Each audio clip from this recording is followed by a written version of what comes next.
Good. Rolling up. Roger, roll, Atlantic.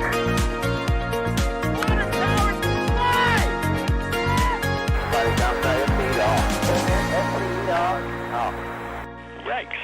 You bet. Okay. We don't need any more of these.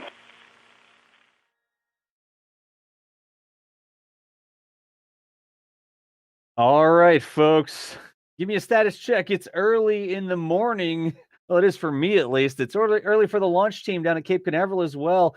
Let me know that everything is ticking along correctly here. I'm John Galloway with NASASpaceflight. We're going to be doing a live coverage stream here today for you. Here you find 5x5. Hey, Kisafai, Sadara, David, how y'all doing this morning? We should be ready to go to cover the Atlas V. What does it say? Atlas V rollout. It's already rolled out. Michael, I guess we didn't catch that there. It says Atlas V rollout on the screen right now. You know what we should do is we should go over to this scene here. Let's go see what we've got. It still says Atlas V rollout. We have a live feed from NASA that we're going to check out while we fix that.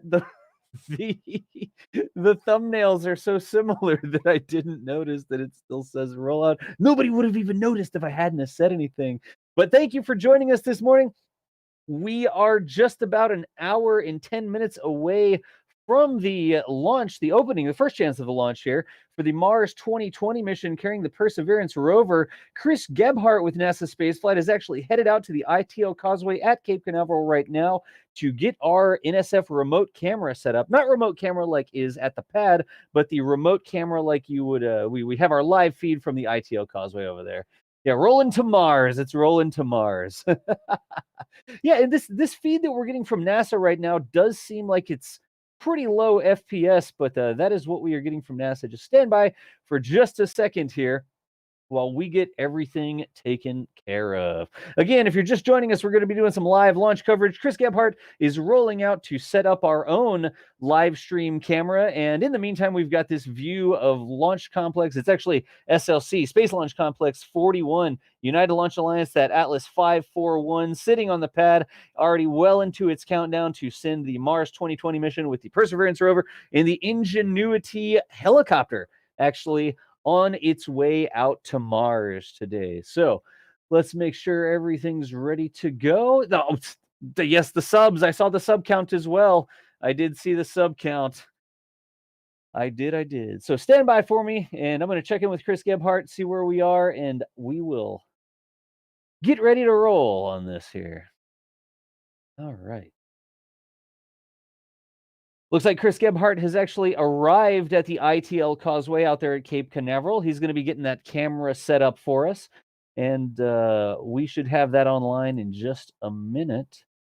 Let's see here.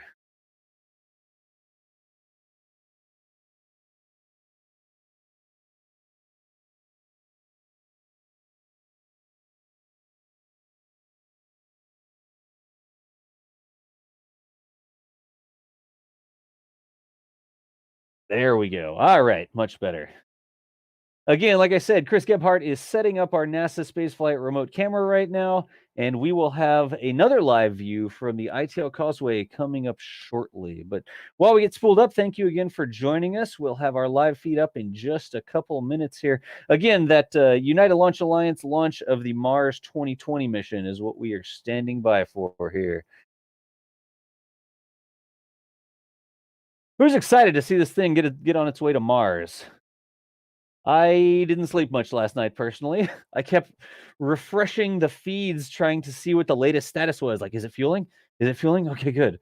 All right, they started that. All right, are they starting to count? Okay, good. Was it a planned hold? Okay, that's okay. It's planned hold. It's planned. That's fine. So I honestly, myself, did not get a lot of sleep last night here. So, see what else we have. There we go. All right. You're excited. When's the launch? The launch is coming up in just over an hour, about an hour and 6 minutes. It's up there in the upper left-hand corner of your screen. So we are just about ready to see this thing go. You have your ticket, Nice Sheet Shield. How many people in chat actually put their ticket, put their name on the ticket? You know, the little thing where they have the website and then your name goes in the thumb drive, or or whatever that sort of thing is, right? Who here did that? I'm curious. And it looks like we are just about all ready to go. This week is rough for heavy sleepers anyways, with all the other testing that's going on, right? Hey, Banana Dodo, how are you doing this morning? Welcome from Germany over there, huh? Squish Chin, you did it as well. Tay and 20, you too. You and the sun in the UK there, huh, Craig?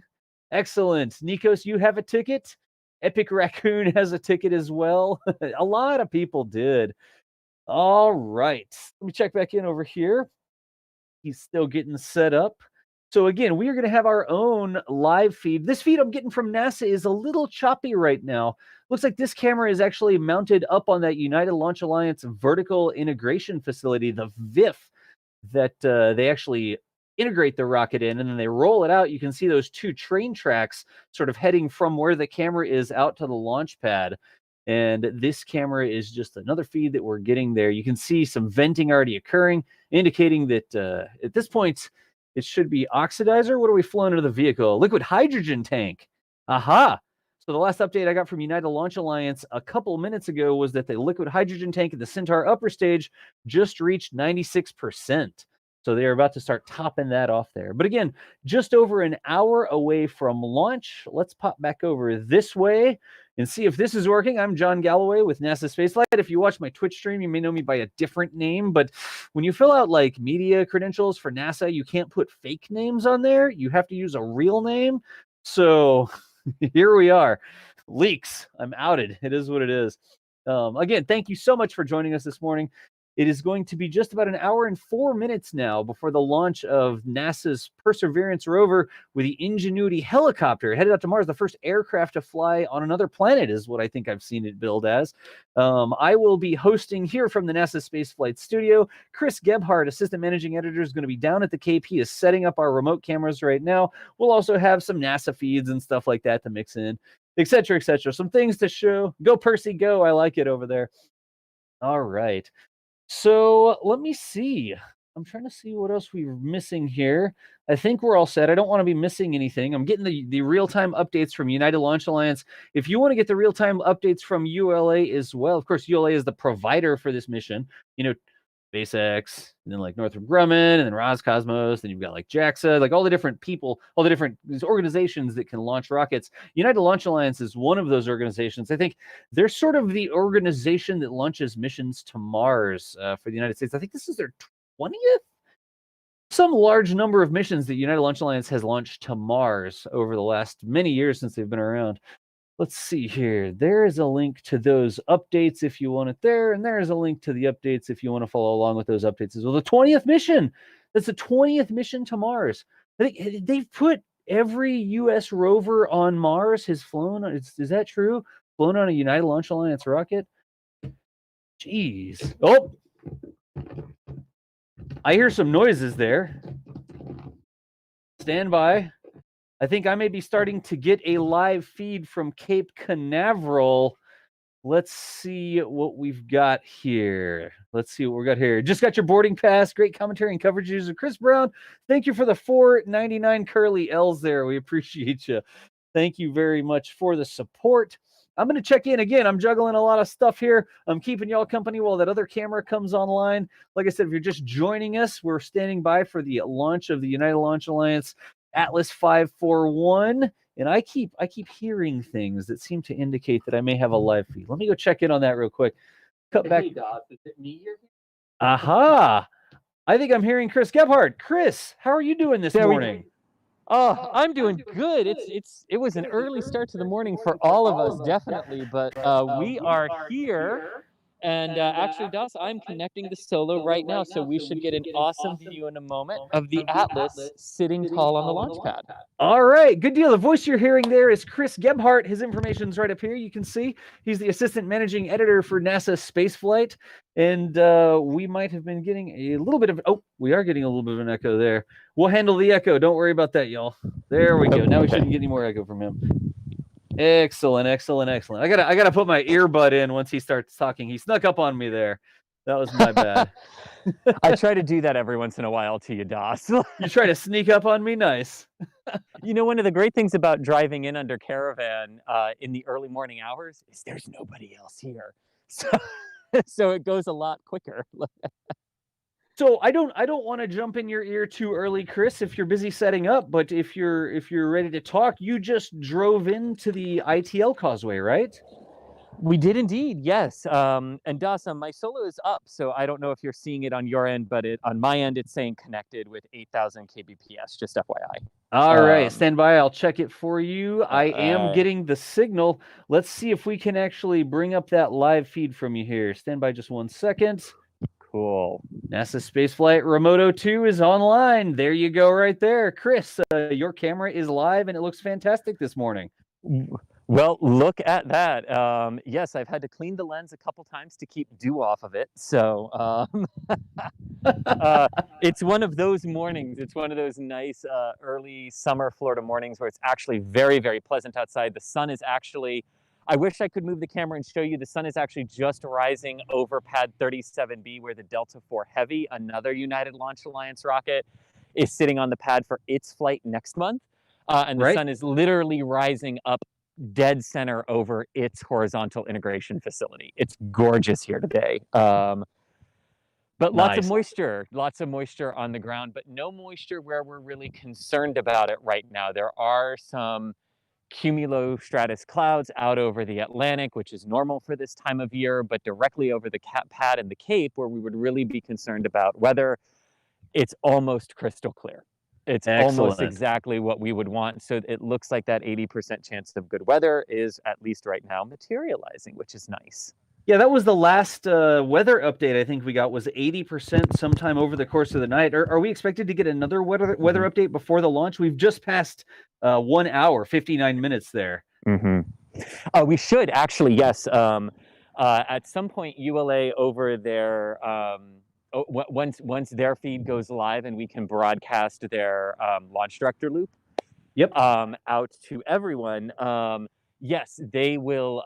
They'll get a weather update, and the weather officer will tell them as we are closer and closer and closer, and we have a good idea of concretely what the weather is going to be like, what the new forecast is. Gotcha. So we will stand by for that. But yes, we will get that. But whew. But Das, I think I forgot to ask, how are you this morning? Oh, I'm awake. I have coffee here, and so I'm doing just fine this morning. Chris, thanks for asking. I'm jealous of your coffee. I'm glad you're doing all right. I'm jealous of your coffee because there's one interesting little thing about a pandemic and covering things from the Cape on ITL Causeway. There's no bathroom, so you have to plan accordingly. So I haven't had coffee, so this stream could be fun. There's no bathroom. Oh, geez. I'm gonna try another camera trick right quick. There we go. Yeah, definitely. So I've got both the feeds. We've got we're still having a little bit of trouble from that feed from NASA Actual there. It's coming through at like 2 FPS or something now. But it does look nice. It's almost sort of a static picture that updates like an old school webcam. But then we also have your camera there on the screen. You're at the ITL Causeway, right, Chris? Yes, I am. ITL Causeway today. ITL Causeway. How far away from the pad are you at the ITL Causeway there? Yeah, so we are roughly 4 miles away from the ULA pad. A little bit more than that. We're about 3 miles from Slick 40, which is the SpaceX pad. The ULA pad is about 1.5 miles further north from that. Give or take. But because of angles and line of sight distances, we're about 4 miles. Gotcha, right gotcha. Are there any mosquitoes out there this morning? I know that's usually the thing that I have to deal with. Yes. So the mosquitoes are out here going after the people whose blood types they like, but I fortunately have a blood type they don't like. No, I was actually just telling one of my colleagues here that when my significant other and I walk in the evenings in the summer, we'll come back home and she will be covered in bug bites, and I'll look down at my arms and go like, well, I don't know. They apparently don't like me, because I have nothing. So right now, good. But there's also a light breeze, which is helping keep the mosquitoes at bay as well. Helps blow them away a little bit, right? Yeah, like that one live stream we were on, Das, where like the bird was having so much trouble flying. Do you remember that? Like, I've seen them fly backwards sometimes, where the wind is so strong that they actually end up flying a little backwards. Sketchy Yes, when you I see it. remember. It's exactly that. It's when you said backwards, that triggered my memory. It's exactly that moment that I'm thinking of, where we were here for a launch. It was really, really windy. We were talking about the wind, and all of a sudden, a bird just went backwards through frame. Well, the good It news was is like your the audio best sounds great this visual. morning, Chris. We're not getting a crazy wind Awesome. noise or anything. We can hear you just fine. So we're looking forward to seeing this thing go. I've got some super chats to run through real quick. Is it okay if I Yeah, hit some super chats? And then, folks, of we course, are yes. also taking live questions. So if you have a question for us, tag us in chat. It's at NASASpaceflight. If you're on Twitch, you know how to tag me on my Twitch channel. And Chris, we're live on both channels here today. But if you ask us a question, cool. I can actually pass them over to Chris, and we can do some live Q&A here. But from Super Chats, Bent Straight, thank you for the $4.99. We appreciate you. Don Terralio says, go for launch. We appreciate you, Don. We've also got Moldy Space Industries with the customary Super Chat. Good morning, everyone. Oh, yeah. Accidentally joined the No Sleep Till Launch Club. You and me both, Moldy Space. Hope you're all doing well. Thank you, Moldy Space. We've got Rough Rider Show coming through. Thanks for the coverage as always. Go Mars 20-foot Throny and go DOS for fixing things. It's sort of my job. I break them and I have to fix them there, right, Chris? Yeah, indeed. And DOS is, I can verify, DOS is a very patient teacher for those of us who don't understand technology. I just want my camera feed from Cape Canaveral. I can't travel down there myself, and I need a live feed to put in the stream, Chris. I hear you. That's why I'm here, right? Yes. Absolutely. That's why do you think I hang out with you? Live camera feeds. Jeez. There we go.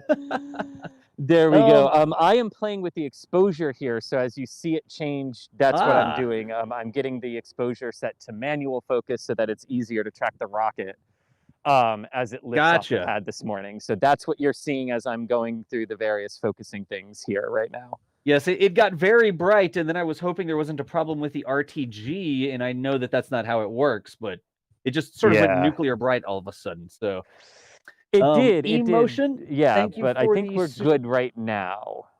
Gotcha. Yeah, it looks good. Okay. Sugusi, thank you as well. Got your boarding pass. Great commentary and coverage as usual. Yes. Chris Brown, thank you. We got one from Anan, Australia, though, so I'm going to take a guess on that one. And then Boss, thank you very much. Great work, guys. We appreciate the support there, Boss. Those will keep marching across the screen there. But Chris, I've cleared the super chat queue. Sorry, I was trying to sort of speed run those there. No. Of course, those are important. Yes, we gotta go through those. Yes. So I was going through an exercise this morning, Chris. I was practicing saying all of the things that you need to say because it's not perseverance, it's perseverance, right? Correct. Yes. There's no R. Perseverance. That's not how you say it. That's not how it's spelled. No, but it's how I spell it every time. Every time. This is one of the good things about naming it perseverance is everyone has learned how to spell this word. Again, y'all, we're just about 52 minutes away from the launch. This is the opening of the launch window, right, Chris? It is indeed, yes. Which is a good question in itself, Das, because the window's a little wonky today, right? We have 2 hours, which is great for a Mars mission and very different from the other 2 that have already launched this season, the Alamal probe on the H-2A rocket from Japan and Tianwen-1 on the Shenzhou 5 from China. Both had, so the H-2A had an instantaneous window, single second. The Long March or Shenzhou 5 had a little bit of a window, but not that big of a window from what we understand from Chinese media. But Atlas has a long window, 2 hours. But the interesting thing about that, DOS, is that we don't actually have the entire 2 hour, 120-minute chunk of time to launch, even though it's a 2 hour window. Which is weird, but the way they do it for the Atlas is because of how precise Atlas can be in pinpoint orbit insertions and target velocities and target energies and everything like that. They actually can't build trajectory. It would be way too time consuming to build trajectories for every single second of a 2 hour long launch window. So what they Okay. do, so what they do instead is they create launch opportunities and trajectories for the software to follow for once every 5 minutes throughout that window. So Ah, a long period of time in which there is a single second instantaneous opportunity to launch every 5 minutes. So 7:50, and if they can't make 7:50, it would be 7:55, or then 8, et cetera, until the end of the window at 9:50 this morning Eastern time, which is 13:50 UTC. gotcha. So it's like they that's program what- a bunch of slots for it, right? And every 5 minutes there's another window. So if they have to Exactly. push back a little bit, they're going to give us a number, and we would assume that that number is going to be a nice even increment of 5 minutes, because that's when they've got to sort of plot the trajectory. Did I get that correct? You got that exactly right. Yes. And it actually, the whole reason for this actually comes down to the second stage of the Atlas V, the Centaur upper stage, which has something which is called RAN steering, which is right ascension of the ascending node, is technically what it stands for, RAAN. RAAN. Gotcha. Yeah, but what this does, this is unique to the Atlas V vehicle, but what it does, I mean, in terms of American launchers, but what it does is it gives the ability for the Centaur to actually correct the plane, the actual trajectory of the vehicle, to put it into the correct plane, even though it's launching outside the technical in-plane launch time, right? So just like we talk about when we go to the International Space Station, right? We say we want to get directly into the plane, directly pinpoint in the path of the station, and we call that a plane. Well, that's what Atlas is trying to do with Perseverance. Why we explore Mars, as well. The mysteries of the red planet, the history of water, the possibilities of life. To Mars. You learn something and then you design the next mission based on what you learn. Has allowed us to literally go back in time on Mars. Plane differential. The first picture will cover an area of 176 miles. Mariner 4 began That transmitting gives them back many images. more opportunities to launch in a given day instead of a single second instantaneous window. Gotcha.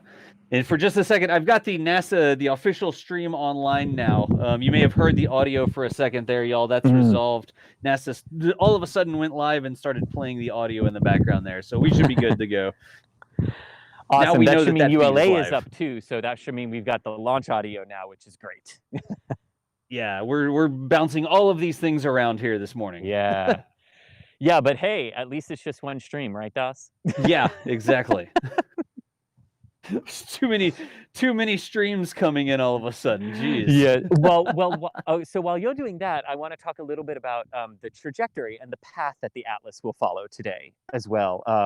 Because I think we've also got Nate coming on in about 15 minutes, right, Das? I believe so. Yeah, he should be joining us and talking about some of his launchpad photography that he's done on Atlases. Yes, indeed. So for those of you in chat who are listening, Nathan Barker is going to join us in about 15 minutes to talk about launch photography, specifically about the Atlas and other Atlas missions that he's photographed. So if you have any questions for one of our photographers, one of them will be joining us on the stream to talk about that element of mission reporting, because that's an element that we all see the photographs, but we don't really take time to talk about what all goes into a photographer's mindset versus a live streamer, right? Like you and I, Das, versus a reporter versus everything. So we thought it would be really cool to have a photographer on here to talk about how they photograph missions and to give you all opportunities to ask questions about what it's like to photograph these missions. So he'll be on a little later, but Das, while you do some of that with the audio and everything as the NASA and ULA streams come up, one thing I want to talk about is the trajectory that this Atlas will follow, because we're very used to saying that rockets that go out from Cape Canaveral, if they're not going like northeast to the station or into northeasterly high inclination orbits, right? We normally use the phrase they go due east out of the Cape. Right? A 90-degree azimuth, a 90-degree compass heading, which will put you on a 28.45 degree orbital inclination.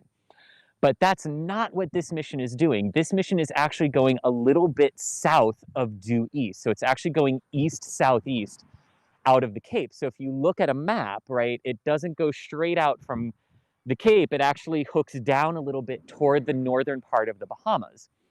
And this is in part because the orbital plane of the solar system, the ecliptic plane where the planets orbit, is tilted a little bit to Earth. So you have to account for the tilt of the overall orbital plane of the solar system in relation to your launch site. And in order to do that and hit the trajectory points just right for the transfer orbit, you can't go due east out of the Cape like you normally would for Mars. It's much more, well, you could, it's less efficient, but it's more efficient for the Atlas to actually hook a little bit further south and just kind of go just above the northern part of the Bahamas down here. Still well enough away that anything that falls into the ocean will not fall into their territorial waters or anything like that. But it's a slightly different trajectory than what we're used to seeing for rockets that aren't going into high inclination orbits. Right. And we've got that graphic on the screen right now showing the orbit and how it due east, but you actually end up with a slight inclination because of it and that sort of stuff. So yes. So, and here's one of those things, because I was looking at their videos yesterday, and when it enters its initial parking orbit of Earth, which is at roughly 165. Let me go look it up. When Centaur actually enters the initial parking orbit here, it will be in a 29.1 degree inclination relative to Earth's equator. So that little bit of an azimuth difference to head just a little bit further south and due east changes your orbital inclination to 29.1 degrees versus 28.5 degrees if you went due east. Gotcha. And that sometimes makes all the difference when you're talking about interplanetary trajectories and having to match the tilt of the solar system in relation to Earth. But another thing I did want to say is that, so this is a 2-burn mission. Right, so Atlas V will lift off under its RD-180 and 4 solid rocket motors. The motors will burn out about 90 seconds after liftoff and jettison about 1:45 seconds after liftoff. The Atlas booster will continue on until just after 4 minutes into flight. And then the Centaur will take over, and the Centaur upper stage will be responsible for 2 primary things. One is getting the payload and the mission into the initial Earth parking orbit. And that initial parking orbit will be a 250 by 167 kilometer orbit, give or take a kilometer or two. Guys, just so, sorry. Chris is probably going to tell someone we're live streaming. Yeah. I know that voice. I know exactly when I hear that. I know what's going to happen. I just wanted you to know we're live streaming. It's fine. No, it's fine. I just wanted you to know in case you said anything. Did someone come up, start asking you questions or something, Chris? It's like, I'm standing here, I'm talking to a camera. He came to talk to somebody else who's standing right next to me, and I always just like to warn people, like, hey, we're live. Like, yeah. It's fine. We just want you to know for what you're saying. It will go out. But anyway, the initial parking orbit will be 250 kilometers by 167 kilometers, give or take a kilometer or two. Atlas is usually really precise in its insertion and meeting its insertion targets like that. And then there will be about a 35-minute coast. And then 45 minutes after liftoff, the Centaur engine will reignite for the Trans-Mars injection burn. Yep. Now, there are a couple different ways to talk about this. I tend to call it Trans-Mars injection burn. I think that's a little bit more descriptive of what it's trying to do. It's trying to transfer something to Mars. And it's the burn that's doing it, kind of like we refer to the trans-lunar injection burn when we're sending things out of Earth orbit to the moon. Right? ULA calls it the Earth escape burn. It's Earth the escape same burn. Yes. So they call it the Earth escape burn. Others call it the Trans-Mars injection burn. But they're the same thing. They're just 2 different ways of referring to the same thing in this regard. Because ultimately what that second burn is doing is putting the mission on its escape trajectory to go fast enough to escape Earth's gravity on a particular trajectory that will intercept Mars in 7 months' time in February. Gotcha. So just when you hear those 2 phrases bandied about, they mean the exact same thing in this regard. Gotcha. Yeah. Chris, one quick technical consideration. I think when you updated when you did the contrast thing, we lost the focus on the camera just a hair. Could you double check that? Is that on manual focus right now? No, it's on auto right now. Okay, it seems to be a little bit out of focus or something right now. Okay, hang on. Okay, cool. Let me go in and... It's like you just tapped it and it got better. I don't know if you did anything. Yeah, I did just tap it, yeah. Yes. and then I saw the exposure changed a little bit, but now it looks like it's cleared up significantly. Okay, so we should be good on this one then. Yeah. Right now, the way you have it set is good. And then we're going to switch it to manual focus right before launch, correct? Yes, indeed. Yes, indeed. All right. Good deal. Let me grab some super chats again really quickly because a couple really cool ones have come in. Mike Smith, $50. Thank you so much for the support here this morning. We appreciate it. Get some modem data and stuff like that for you. Appreciate the support. Future Martian, thanks for the stream, guys. Go NASA, go Mars 2020. We appreciate you, Future Martian. You're not aboard this thing, Future are you? Martian, this is your mission, isn't it? Yeah. Exactly. We got Drio Graphic. Thank you guys for the coverage. Love watching these launches with you guys. Thank you, Drio. We appreciate you. We've got Vlex who says, can't have an empty super chat queue. Thanks for the coverage as always. You are welcome, Vlex. Bitquark sending caffeinated thoughts your way. And then Ralph Watson, thank you for the support as well. Chris, I've also got a queue full of questions. So if we've covered all the the main things that we wanted to talk about, I can start tossing questions at you. Yeah, let's do that. Definitely. Oh, and a quick update. I saw the update from United Launch Alliance here just a couple minutes ago. They said the fuel fill sequence is beginning. This procedure is releasing RP1 kerosene fuel into the RD-180 main engine in preparation for ignition. So activities remain on pace for liftoff at 7:50 is my last update from United Launch Alliance here. Let's see here. So some questions. Again, y'all, if you have a question for us, tag us at NASASpaceflight.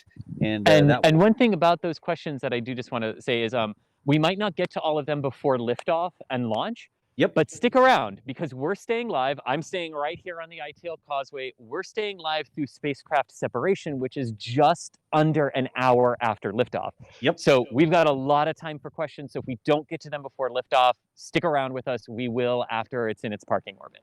Exactly.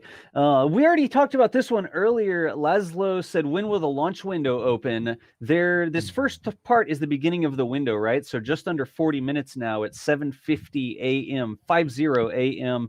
Eastern Daylight Time. But it's a 2-hour launch window, right, Chris? It is indeed. It's exactly 2 hours, 7:50 to 9:50 a.m. Eastern, which is 11:50 to 13:50 UTC. Excellent. So there's that one. I just wanted to grab that one really quickly. Let's see here. Dan Vitale asks, question, United Launch Alliance stated that the Atlas was fueled with RP1 a month ago. This seems a long time ago with a lot of work being done on the vehicle since then. Why not fuel it later? So yes, this is an excellent question. I saw this tweet earlier today and I was hoping we would get a question about it actually. So the Atlas actually uses ambient RP1 kerosene.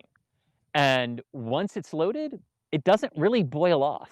So there's no reason to take it out, right, and add that complexity.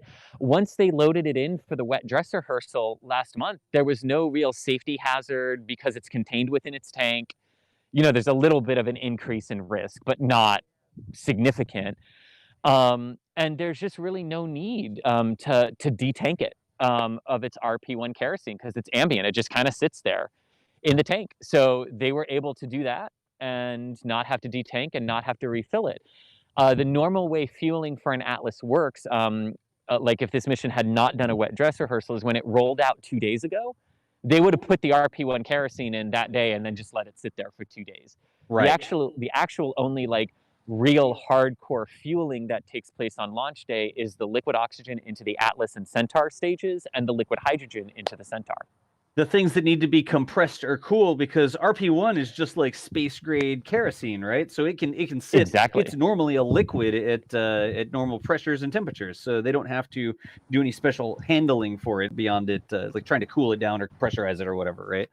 Exactly. Whereas the liquid oxygen and liquid hydrogen, like you were saying, boil off. Yep. Right. So like what we're seeing right now, right, that venting coming out and going off toward the right side of the vehicle per your screen, right, is gaseous oxygen from the liquid oxygen that has already boiled off in the tanks, and they only started fueling like a couple hours ago. So yeah. Gotcha. I'm going to keep hitting some questions there. Dan, that was a great question. Thank you for asking that.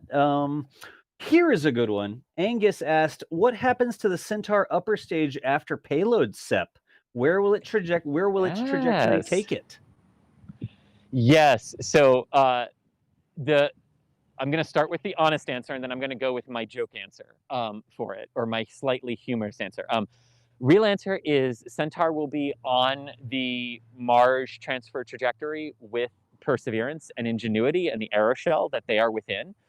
But the trans-Mars injection burn is actually designed to get the trajectory close to, but not perfectly at an intercept with Mars.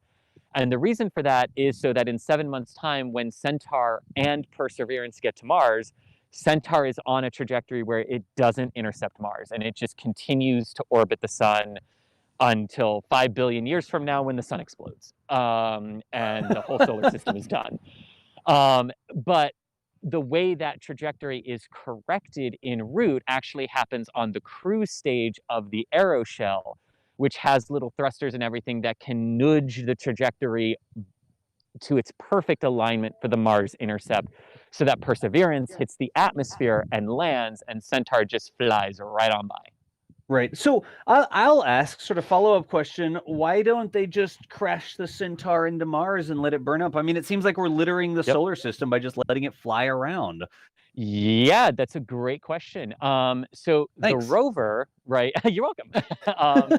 So the rover and the helicopter, so Perseverance and Ingenuity, have undergone planetary protection cleaning. So basically, we have scrubbed them as humanly and physically and scientifically possible of all bacteria and organisms and everything that we can, so we do not accidentally contaminate Mars. Centaur does not go through that same process. So we can't slam it into the atmosphere of Mars and just let it burn up, because Mars's atmosphere is so much thinner than Earth's that it wouldn't burn up in Mars's atmosphere. Large chunks of it would survive and make it to the ground.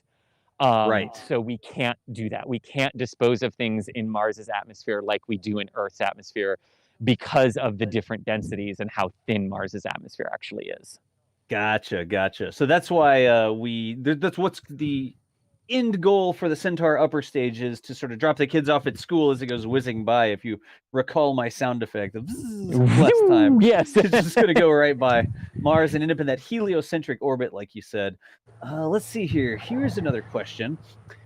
I don't even know if I want to get into this one, but it always is confusing. Marco asks, why does it say L- instead of T-? Yes, this is always a good one. And I think Nate should be joining us soon for photography questions too, but this is always a good one. So there are always on launch day 2 clocks. There's the time till launch, which is L-. And then there's the time in the countdown, which is T-. So when you see T-, that's where they physically are in the countdown. So like right now, if we're not already, we should very soon be approaching T-4 minutes and holding. It just holding right now. And they just went into holding. Perfect. There you go. Yes, yay for random memory and looking at a watch and making a quick judgment on how close we were. Yeah, so you see T-4 minutes and holding. That's just where we are in the countdown. Where the launch clock would be saying something like launch minus 22 minutes or something like that right now. Right. But that's the difference in the 2 clocks that you see on launch day. Gotcha. And I think that we've got our special guest joining us here. Let's make sure we've got him. Nathan, are you picking us up right now? Hey, Doss. Hey, Chris. Good morning, guys. How's it going? Morning.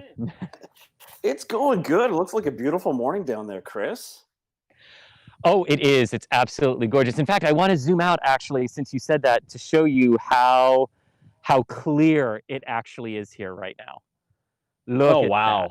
Look at that. Like, nice. It's going, the sun is behind a cloud right now, but it is going to be an absolutely gorgeous liftoff here. And technical elements permitting, looks like we're headed for the opening of the window, which is awesome. Yeah, it says everything is still topping off. We just got the top off report from ULA.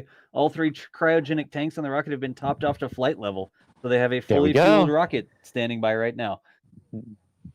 So Nathan, what do you do for NASA Spaceflight? Like, you show up on occasion, we hang out. What is it that you do with NASA Spaceflight? That's a great question, Doss. Someone should introduce you. So I am one of the photographers for NASA Spaceflight. When able to, setting up a number of remote cameras around the pad. These remote cameras are sound triggered, and when the sound of the engines begin to come on, it awakes the cameras, and they begin to and hopefully begin to shoot and take the photos that we plan out for quite some time. Gotcha. So I've got a couple of those photos readied up here to sort of show them off. But folks, so if you need like an explanation of that, when the rocket launches, you're not allowed to be standing next to it taking pictures. But you always get these awesome pictures that appear from the launch photographers, right? So Nathan sets up and I guess configures the camera, sets all the settings, designs whatever system it is, listens for the rocket or knows when to take the pictures, and then you sort of have to leave that camera there, right, Nathan? Absolutely, yeah, and you have a very short time period to do that. I've seen it maybe perhaps as short as 10, 15 minutes per camera at the pad to set up, have your remote configuration complete, tested, and out of there. And that's like a day in advance. Sometimes is it how long in advance do you have to set those cameras up? Usually it's the day prior. Just like yesterday morning, Chris was out there setting up the cameras. But every launch provider has certain parameters. With ULA in particularly, you need to have your remote gear set up for at least a 24-hour or 48-hour period. You need enough battery power supply. You need to have enough power to help keep the dew off the lenses, and that's probably one of the bigger challenges as a launch photographers you face is the weather elements out at the pad, because the gear is left out there for so long, just like we saw during demo 2 and the weather and in the rain that occurred during the attempts. It can be challenging and also very hard on the gear that's out there. It's just expensive gear.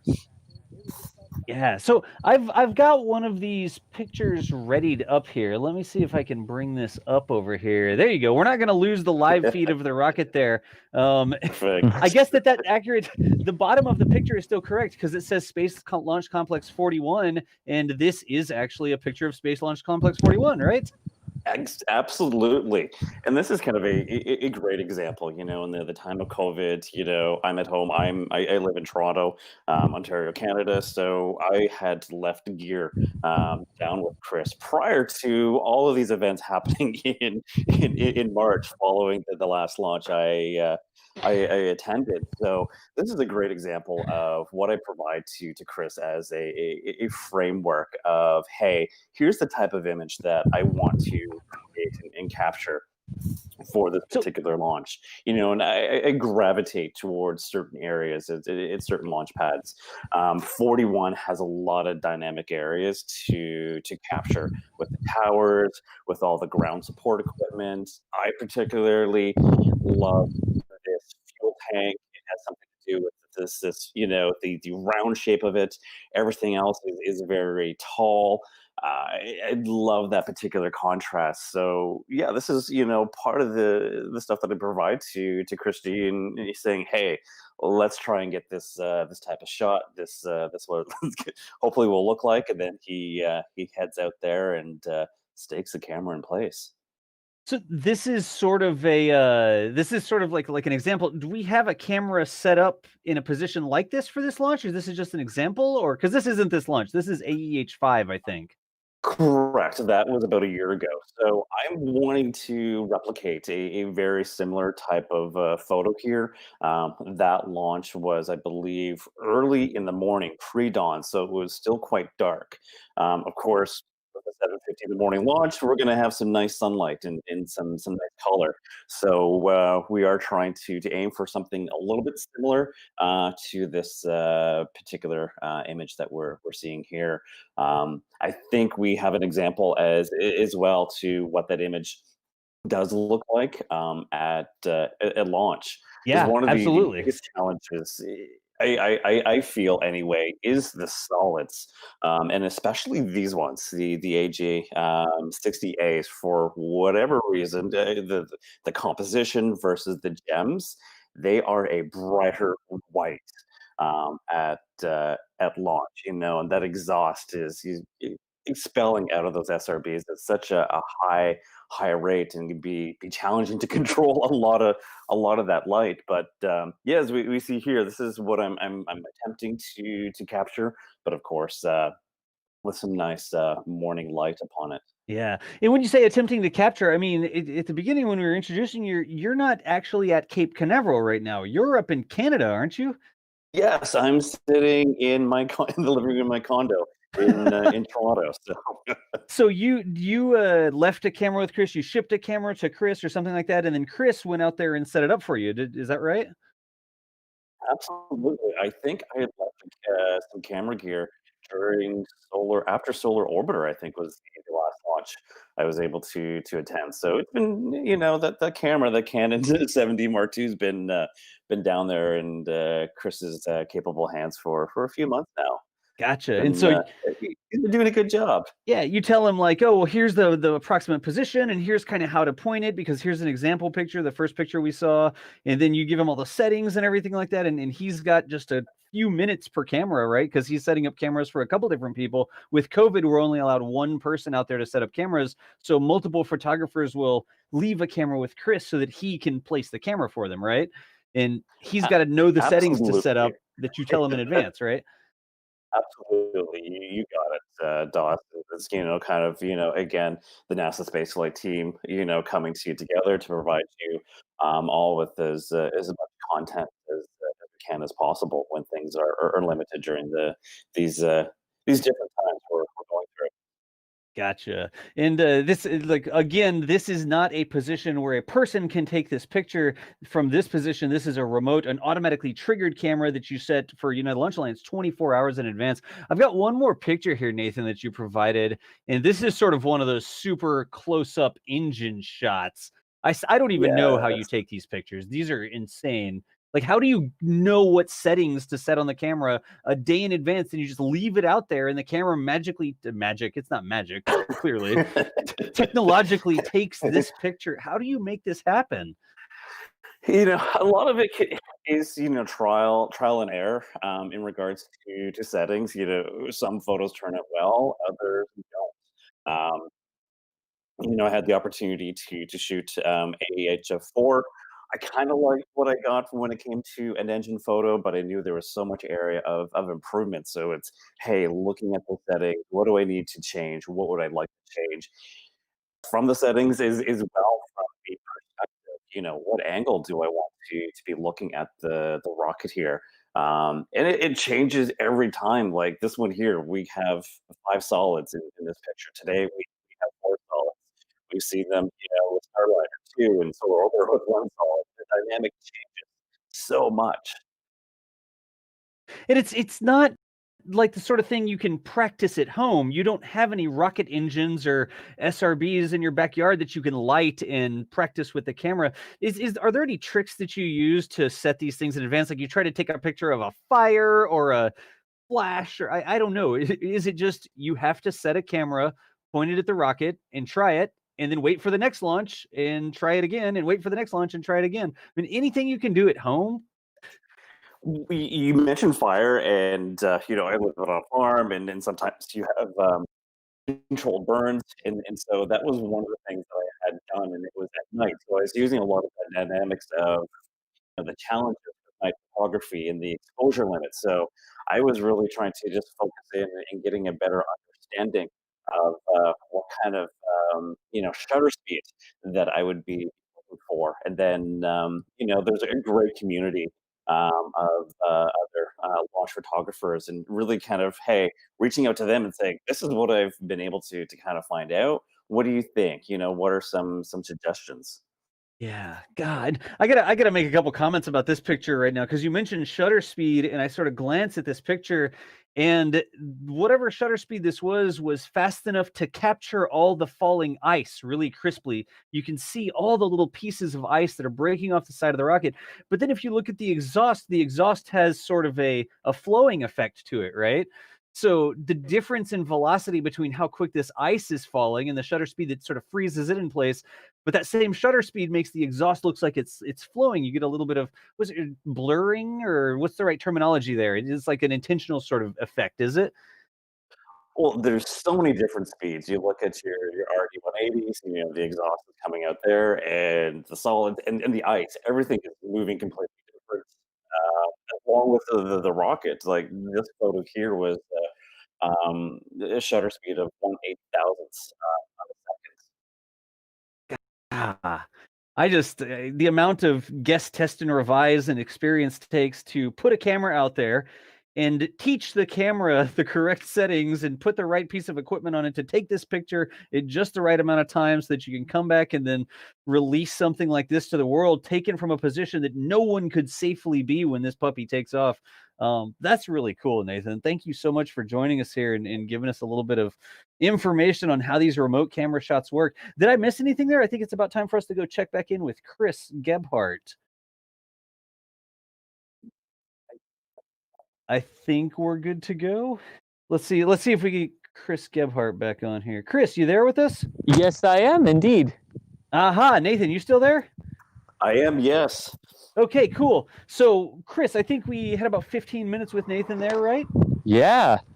And which is awesome. And I just want to say, like, to add a little bit to this story is, you know, like, we, with the camera that Nate did all the settings and gave me everything and gave me the reference frame of where to set it and everything. Julia Bergeron did the exact same thing yesterday, so her camera is out there too for us.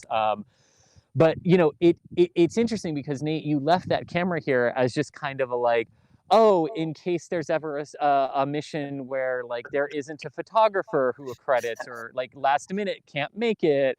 And boy, did that turn out to be the right decision for the pandemic era. It sure did. But I also well, and another thing is like, this has been interesting trial and error, like figuring out how to work differently like this as a team, right? To still bring all the coverage elements together when we're limited to one person. And I have to give a huge shout out to Nate, because the times when this has gone wrong has either been a technical issue on a MyOps, which was nobody's fault, or my fault, camera operator, which is why we went to reference photos, like the photo you were just looking at that helped me understand, okay, this is the framing and everything. Because at DM2, when I set one of your cameras, Nate, this one actually, it's a funny story. You told me, oh yeah, just get some ground in there, like at the bottom, so there's like some good perspective. And by the time the sound reached the MyOps to trigger the camera, half the rocket was out of frame. So we also learned from the non-photographer the errors that go into operator error when you hand me a camera. But Chris, you're a good student. Yeah, well, and you're a patient teacher. Like, oh, all right. Again, y'all, the other voice you're hearing there, that's Nathan Barker, one of the many talented launch photographers that works with NASA Spaceflight. Amongst other things, Nathan also does a bunch of astrophotography. It's out in cornfields on a farm. Can I say it that way, Nathan? You got a spot on there, Dawson. You got it spot really on. So if you go out after midnight and look to the east, you can actually spot Mars coming up over the horizon. So, you know, after today's launch, it's a great opportunity to see Mars itself. Yeah. So I'm going to link up in the chats here. This is going to be a link over to Nathan Barker Photography right there. If you want to see some more cool pictures that he's taken, all sorts of different pictures, you can click on the link there. Nathan, thank you so much for spending some time with us this morning and talking about how we capture these pictures that we can share with people. It's been a pleasure. Thanks, guys. Alrighty. Thanks, Nate. Take care. So I think I've got a couple super chats to catch up with here. Emotion, once again, this looks like a question from Emotion, Chris, so I may need to get you on this one. After the Mars injection burn, will there be any small correction burns, or will it just coast until it arrives at Mars? I think there are going to be some correction burns, aren't there? Yes, there are. So that's a great question. So there are going to be some correction burns to properly align the trajectory, fine-tune it for Perseverance's aeroshell to enter the Martian atmosphere on February 18th, 2021. Right. But those course corrections aren't because, just in case the Atlas doesn't put us exactly where we want to go.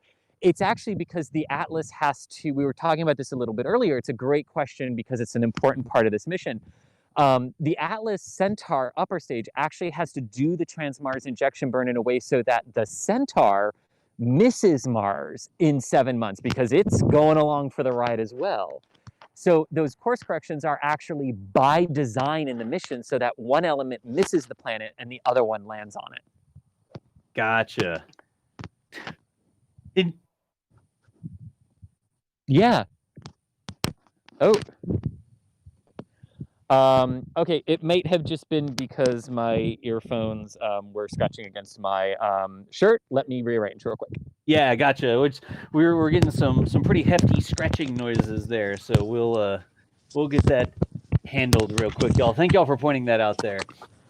All right, is that better, Das? I can hear you just fine, and I'll continue to listen for the scratching noises. Okay, sounds good.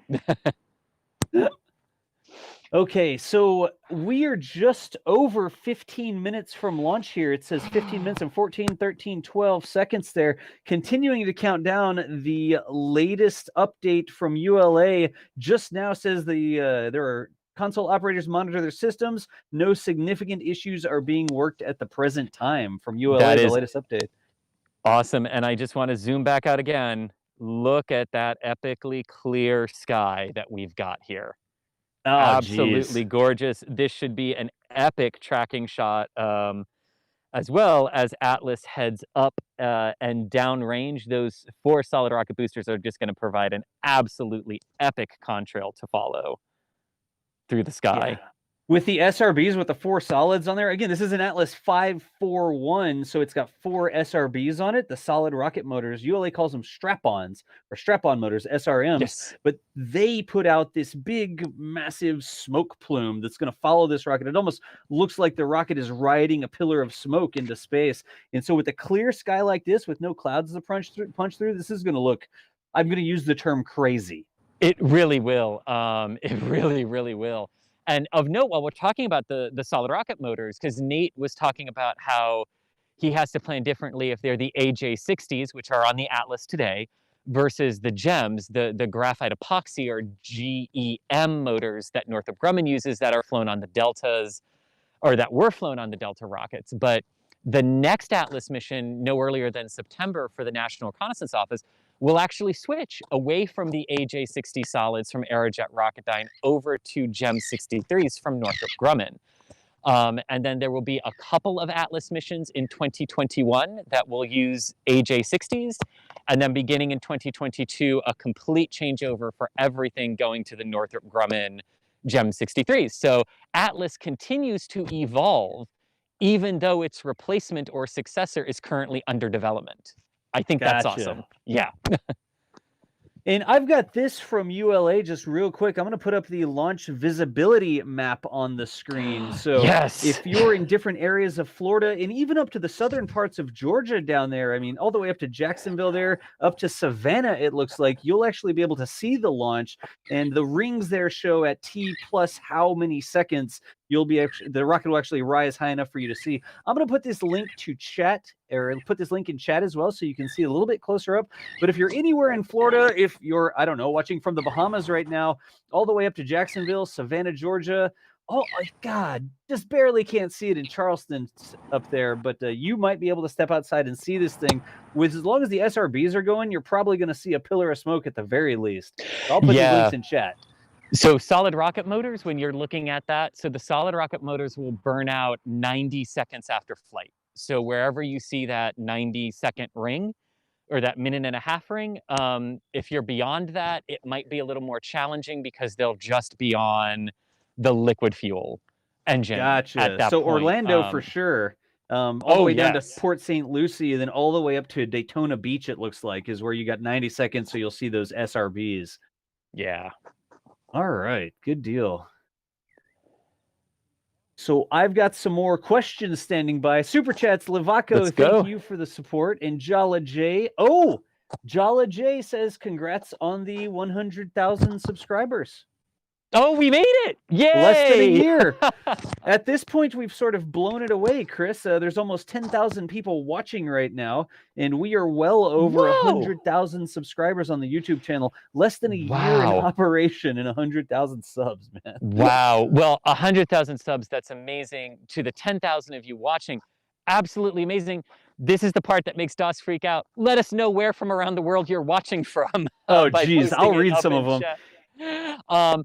Because we are an international community. And yes, you know, for our live streaming efforts here at Cape Canaveral, at Boca Chica in Texas, you know, this has been we started about a year ago, a little less than a year ago.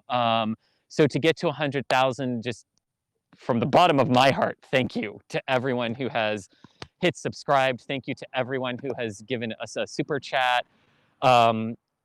Thank you for everyone who has, you know, purchased a channel membership. It is those elements that help us bring all of these things to you live, and hopefully help you feel like a part of you is here as these missions launch, and as, you know, perseverance and ingenuity leave our planet for another one.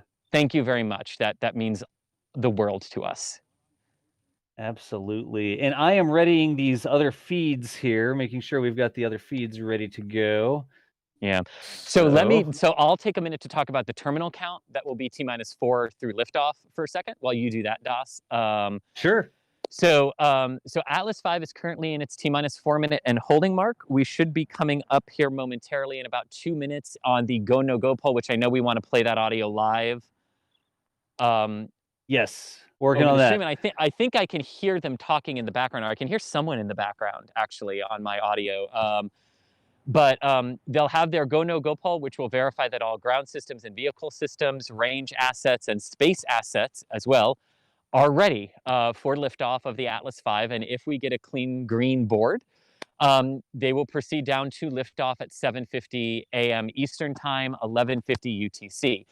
During those final 4 minutes of the countdown, the final purge sequences will take place for into the payload fairing, for atmospheric control, the top off, or the continuous small feed of liquid oxygen and liquid hydrogen into the Atlas and Centaur stages will stop, and they will inert those propellant lines to prevent accidental ignition of the ground support equipment at liftoff. Gotcha. And Chris, I'm beginning to get the official launch net here, so I'm going to start piping you the official launch net, okay? Perfect, thank you. Verified. And then as OSM we head toward verified, the FCO, RCO, and OSM whole fire switches are you getting the official launch net there, Chris? I sure am, yes. Ready to proceed. Denver winds, this is Cape winds on the MetNet. And event table in the correct configuration. This is Denver winds, go ahead. Verified. We've had termination of LR5 at 60K feet with RC, one edit. Verified solar radiation, except Denver winds, launch. copies. Verified.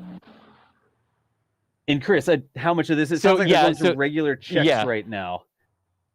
They are, yes. This isn't the go, no go poll. They are verifying that the final elements are ready and configured prior to that poll. So we heard like RF radio frequency checks. Solar radiation is within limit. RLM RLM switch to the ready position. All steps are complete prior to the status RLM. check. Yeah. So I'm going to go ahead and RLM pull that down, red Chris. light. You talk. You can keep it up now, because in a minute they're going to come on and go for the go, no go poll. I'll just do my best. I don't want to miss that. This is the awkward part of the countdown. But anyway, RLM means red line monitor. This is the program that monitors everything on the Atlas and ground to make sure everything's within check, right? So this is the same way as saying like, oh, the onboard computers do the check. For ULA, they call it the red line monitor. Or RLMs. Gotcha. Chris, are those trucks going to stay there? What's going on with the trucks? They are. So there is a little access road that's just across this little lagoon from us. They are far closer to us than they are to the pad. The telephoto compression makes it look like they're closer to the rocket than they actually are, because you're on about this camera does about 583 millimeters, and it looks like the security truck actually pulled over and told them not to stay there.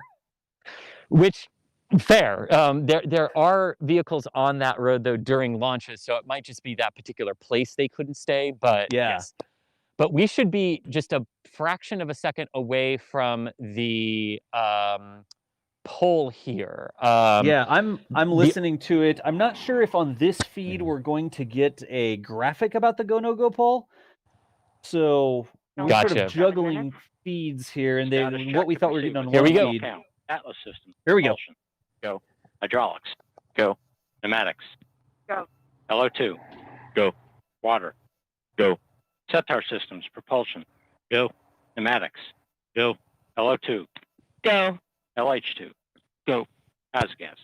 Go. Electrical systems. Airborne. Go. Ground. Go. Facility. Go. RFFTS. Go. Flight control. Go. GCQ. Go. Operations support. Go. Com. Go. Umbilicals. Go. ECS. Go. Red line monitor. Go. Quality. Go. Op safety manager. Go. ULA safety officer. Go. Vehicle system engineer. Go. Anomaly chief. Go. Range coordinator. Clear to proceed. Launch director. LD is go, and you have permission to launch. Proceeding with the count. There you go, Chris. ALC. Verified T0 is set for 1150 Zulu. 1150 Zulu. Oh man, if I could zoom the camera back out, I got goosebumps like I got at DM1 when the launch director said you have permission to launch. This is awesome. So all systems are go. There are no weather constraints that would prevent an on-time liftoff 5.5 minutes from now of the third of the 3 Mars missions our world is sending to the red planet this transfer window. On internal power and timer set for T0 of 1150 Zulu. Yeah, we just got the confirmation that the spacecraft was on internal power. Roger. Yes, indeed. So Perseverance, Ingenuity, the Aeroshell, the cruise stage, they're all on internal power at this time. Here we go. Yeah. We're in the business end of the countdown now. Man, this is when it gets really exciting. I've got goosebumps all over. It's so cool. It's literally an adrenaline thing. Like, you start to get adrenaline when you're out there watching and you're like, all right, Chris, when are we going to set our manual focus on the camera? Yeah, let's do that now. Let's make sure we do that. So I've switched it over to manual on the camera. And it says manual focus on my screen, so we should be good to go. Gotcha. All We've right. had on-time release of LR8. And it still looks good. It's nice and crisp and clear and that sort of stuff right now. So awesome. I am working. Let's see how it does with the sun. So let's see how it does with the sun angle. For those of you who are new to NSF broadcast, the camera angle you are looking at right now is my camera. I am standing right with it on the ITL causeway. We'll do tracking of it as it ascends. Angles are always weird, and sometimes our camera will lose focus, especially today. It's going to pass very close to the sun. Right. As it heads out. 2, 1, mark. We're just getting a mark on the countdown net there, Chris. Exactly. They picked up the count at T-minus. So we are 3:55 and counting. So we will switch to ULA's feed if this camera loses it, but we'll have complete end-to-end coverage, so there's no need to go anywhere else. We'll be here live through spacecraft separation and confirmation that Perseverance and Ingenuity are on their way to Mars. Of note, the countdown audio that you are listening to, because that comes from ULA and NASA, that might be 15 to 30 seconds behind real time. Right. That's not us. That's on them and how they push it out to us. So you might hear them say something like 30 seconds, go Atlas, go Centaur, and the thing is lifting off the pad. It launches. You know, so this happens sometimes. So just be aware of those two things. But again, no need to go anywhere else. We've got everything configured to switch over to other feeds when I lose it, because I will lose it on this camera eventually when it gets far enough downrange. That was 3 minutes right there. All right. So the Atlas V booster is pressurizing its RP1 and liquid oxygen tanks right now for flight. This provides the rigidity and the support that the tanks need to not collapse under their own weight and the thrust of the rocket as it starts to lift off. Right. As well as providing pressure so the propellants feed, you know, science, so they feed nice and uniformly into the engines. And I'm making sure all the other auxiliary feeds are up and that sort of stuff, and just switching back and forth between a couple things here. But we should be go between the side-by-side. We'll track it, then we'll switch over to that official feed. I'm going to be piping all the real-time audio to you, et cetera, et cetera. But cool, thank you much. Let me unlock my car so that the car alarm does not go off when Atlas launches. That happens. You laugh. It does happen. It's true. That was just a 1 minute 59 so they said call. 1 minute. Internal. 1 minute 55. Launch sequencer start. So they are 1 about minute 30 50. seconds behind real time. Securing Just Centaur FYI, LO2. Gotcha. All right, so for everyone watching, the countdown audio 1 minute 40. is about Launch 30 enabled. seconds delayed. 137. So liftoff will happen before you hear them say liftoff. FTS armed. All right, that was the flight termination system that would destroy the Atlas if needed to protect land, sea, and air assets off the range here. 1 minute 20. And DOS, I have started local record. SCS count. All right, start. good 1 deal. minute 15. Produce CCS for Tripod launch. unlocked. Roger. Manual focus. Tripod 1 unlocked, minute 10. manual focus, microphone And on. bells All locked. right, there you Shotgun go. on. Good test on the pointing the camera up there. Yep, there we go. Bring it back down. 1 minute. Okay, there we go. Rock report. A little Range early. Status. Range green. All right, so we should be about 30-ish seconds away from liftoff here. Yeah, and we'll take the clock off the screen there again. Our clock isn't going to match their clock exactly, y'all. No. All right. So you can Everything's get the go. Range exhaust is here green. too. 40 seconds. Stable at step 3.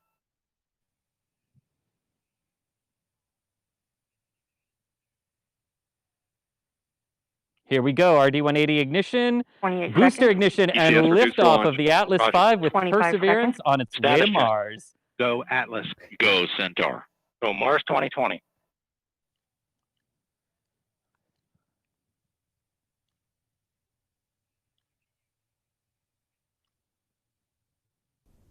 Atlas V has performed the pitch maneuver, heading downrange now. 5. 0. Release.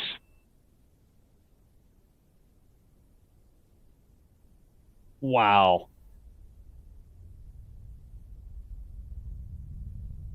Chris, that's a fantastic view. Look at that.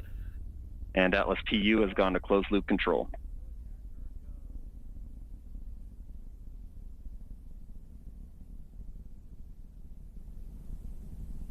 Coming up on 30 seconds into flight, the RD-180 is throttling down as expected. Engine response looks good. And Mach 1, Atlas V is now supersonic. Wow. That pillar of smoke. I love the pillar of smoke on those passing 45 SRBs. seconds into flight, vehicle is now passing through max Q, maximum dynamic pressure.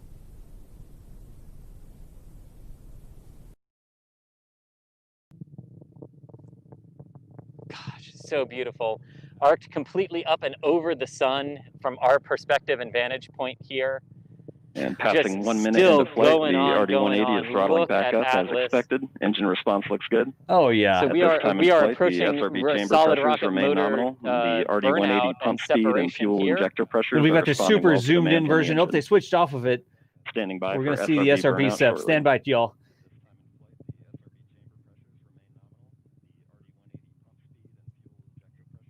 Another switch to a different camera. And we have burnout on all Chris 4 still has it SRBs. too. Look at Burnout that. Pressure signatures look good. Standing by for SRB jettison shortly.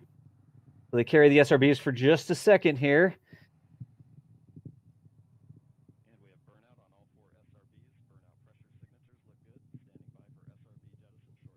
I think I'm losing it focus-wise on my end, DOS, so I'm going to switch over if And that's we have okay. good indication You of still SRB got jettison it of pretty all good. 4 I've got you SRBs, two side by side. and the vehicle has gone Okay. to closed Yeah, loop you've still got it. guidance. It's looking good. Do I? Yeah. Okay. Oh, yeah. Oh, yeah, It's like yeah. Vehicle Okay, see body it. rates are It's dead responding center. nominally at this time. There's the SRB SEP right there. It's so faint in the morning sky, I can barely see it on the screen. But yeah, I still got it. Holy moly! Yeah, you do still have it. That's awesome. Oh, I may have just lost so it. we're gonna move over to the main. We move over to the main feed there, Chris. Your camera is clear, so you know what I want to see from your camera. Oh, I know. I'm already repositioning, DOS. But first, I want to show you the contrail. 85 miles downrange, traveling at 6,000 miles per hour. Look at that. That's that pillar of smoke. You can already see the wind sort of mixing that smoke up, but that is the pillar of smoke that I was talking about. Chris, thank you for that shot there. We've got the official NASA feed just sort of showing a long-range shot, but look at that. That's the sort of thing that you see if you're there at the Cape watching it yourself. That's really cool looking. Actually, I'm going to leave it zoomed out and up on that for ascent, and then we can zoom in on what you really love to see flight, at the end of the Arty-180 is now end of the throttling launch to maintain campaign, a constant 2.5 It looks like we're about to get a there is a rocket cam right there. And vehicle acceleration look good. Yeah. So it sounds like we're approaching payload fairing separation and jettison. Yeah, God, that's cool. At which point, okay, now I actually want to like put my eyes on this. See, I track it, so I don't actually get to watch it. Yep. And there we just had payload fairing jettison live on the stream. All right. So next major event after payload fairing jettison will be did they also confirm payload fairing and Centaur load reactor separation? Yeah, we saw it happen. Yep. Okay, it happened. Okay, cool. Yes, so then the next major event will be shutdown and separation of the Atlas booster itself, coming up here momentarily.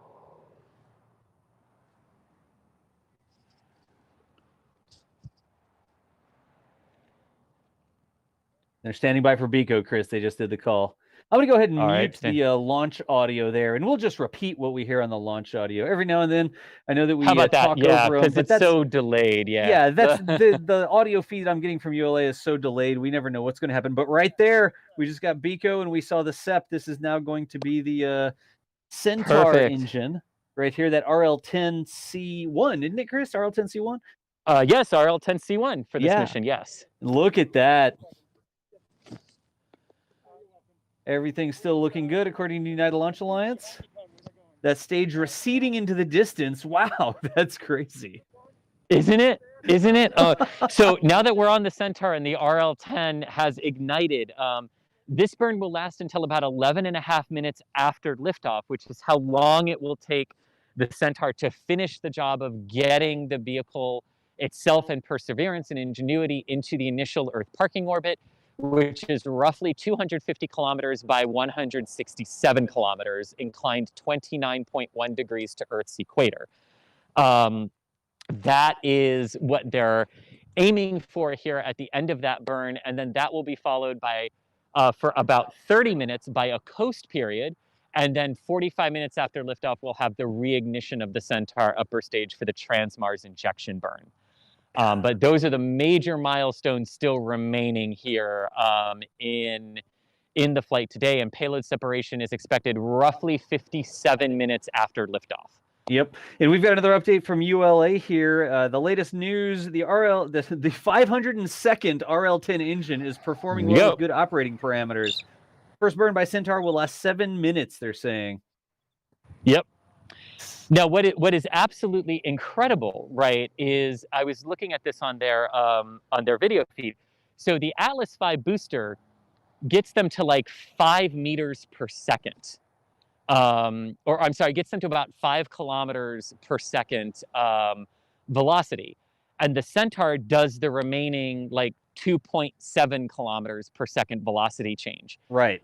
So the Atlas does the vast majority of the work hauling this thing up to orbital velocity, and then the Centaur takes over. But because the Centaur's RL-10 engine is a very, very low thrust to weight ratio for the Centaur, but a very, very high efficiency engine, it takes a long time, but it can do it, and it can get it there, and it can get the vehicle into orbit in very precise pinpoint accuracy as a result of how the two stages work together in this regard.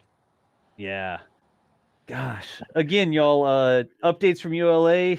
Rocket's now 900 miles downrange. It's traveling over 14,000 miles per hour. And then a look at the first stage performance number shows a good burn by the Common Core booster. So that booster and the SRBs, everything was looking good as the first look at those numbers, the performance of that booster.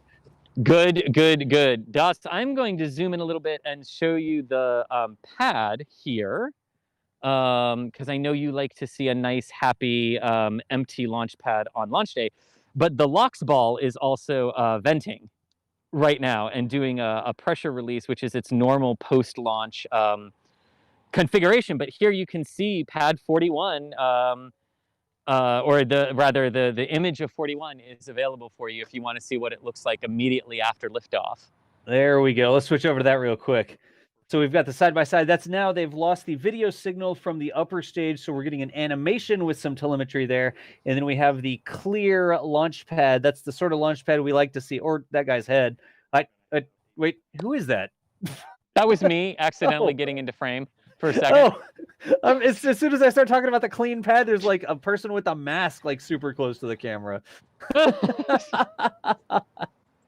But that is the type of pad we like to see. SLC 41 over there does not have a rocket on it. We are T plus just a few minutes, T plus 8 minutes it looks like. And the second stage with the Mars 2020 Perseverance rover and that Ingenuity helicopter, the first aircraft to fly on another planet when it reaches Mars, are continuing their ride on the Centaur there. That's, again, we've lost the live video signal from United Launch Alliance, but we are just looking at an animation with some telemetry now. But United Launch Alliance continues to report. Centaur continues firing for orbital velocity, and it's all looking nominal. Rocket's now communicating with NASA's TDRS, the Tracking and Data Relay Satellite System. Which is what I meant when I said space-based assets are ready to support. Because there you we've got to switch over to the TDRS network, the Tracking Relay Data, the Tracking Data Relay Satellite Network up there. Yeah, indeed.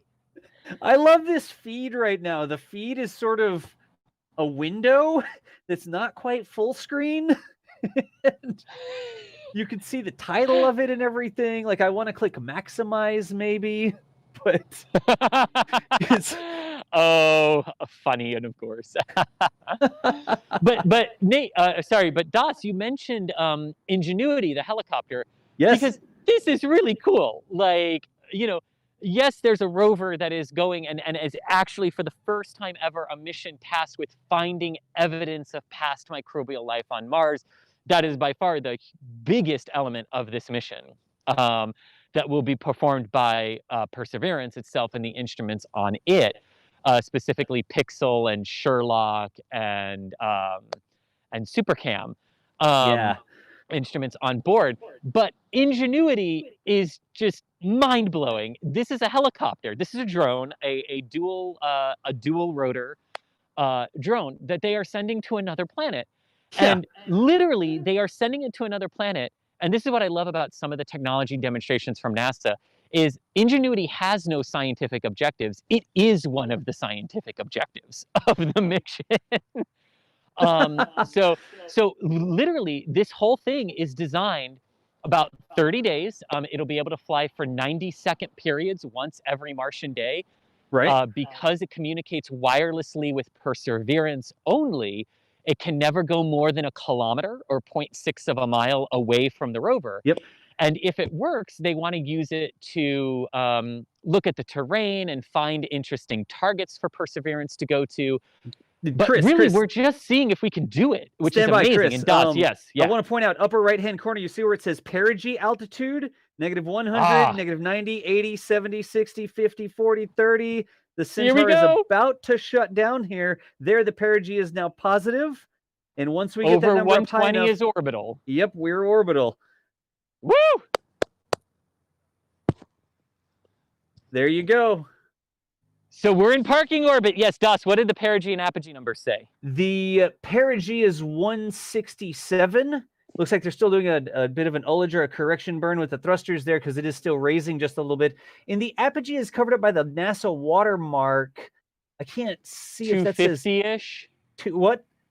250-ish? 250? Yeah, 250.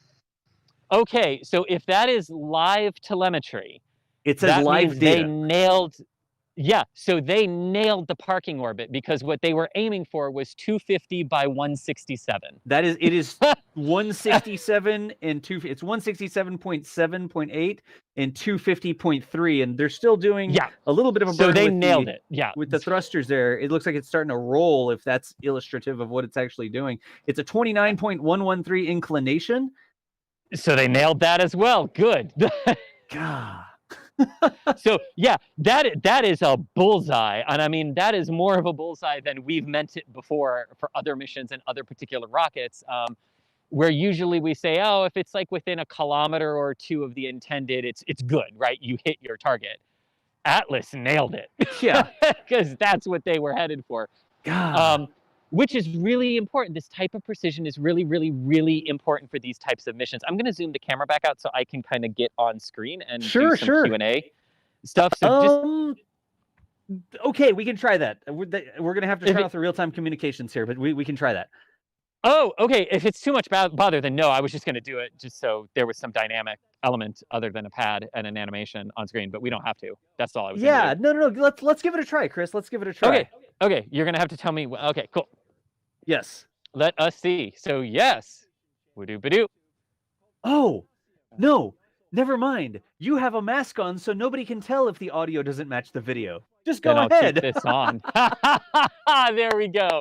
There we go. But Chris, I was worried because the camera feed wasn't going to exactly match your audio feed because the audio feed's going in another channel. But because you have a mask on, nobody knows that the audio is not going to match. So go ahead with your Q&A. Small favors for today. But what I was saying is, these types of orbit insertions, right, for a lot of times we say like it hit the overall insertion target if you're targeting like 200 kilometers circular, right, like for missions to the International Space Station, and you wind up in a 203 by 197. Well, that averages to a circular 200 kilometer orbit, and we say you've hit it, right? Because 3 kilometers here or there, onboard systems can usually account for those types of, hiccups in where you're actually dropped off into orbit. But what I was saying earlier, right, the very, very low thrust to weight ratio of the RL-10 engine on in its single engine configuration to the Centaur common core used on the Atlas, it's very low thrust to weight, but very high efficiency. So it can do these very pinpoint and tight insertions where you saw today, they were aiming for 250 by 167, and they ended up in a 250 by 167 orbit. That's incredible. And a true testament to Atlas and ULA and the system that has been designed here. So what we have seen so far, and then we'll take questions, Chris, yes. Put your hands in your pocket or something.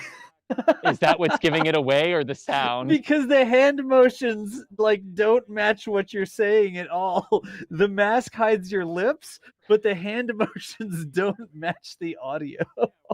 Fantastic. I'll try not to talk with my hands yes, that's anymore. perfect. Okay, that looks great. Yes. Okay.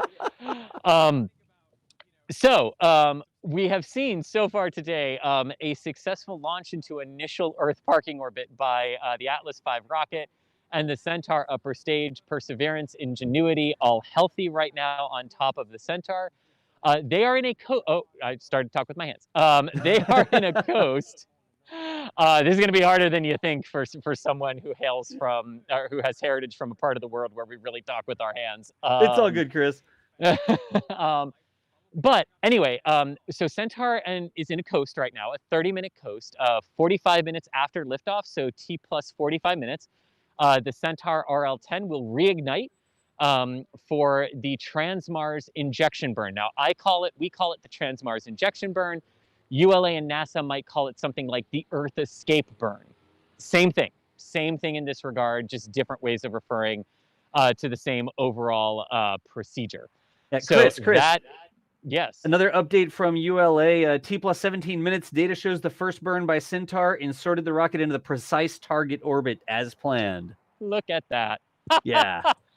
That is just amazing. I mean, it truly, truly is amazing. But now the so the heavy lift work of getting out of Earth's atmosphere has taken place. Now the hard work of getting it on its way to Mars is what will take over here 45 minutes after liftoff here, when the Trans-Mars injection burn happens. But until then, DOS, we've got about 25 minutes, so I think we can take some questions. That sounds good. I wish we had just the telemetry, because we also have the NASA people talking over on the other side of the screen, but I don't want to lose the animation. I'll continue to watch and see what the deal is here. But I know that we're not listening to the NASA hosts over there right now, who seem to be talking with models of rovers and waving their hands around. Yes. Hey, models Chris, of rovers are always good. let me grab some super chats really quickly here. In fact, as long as they're going 100%. full screen on their hosts, I'm just going to do this.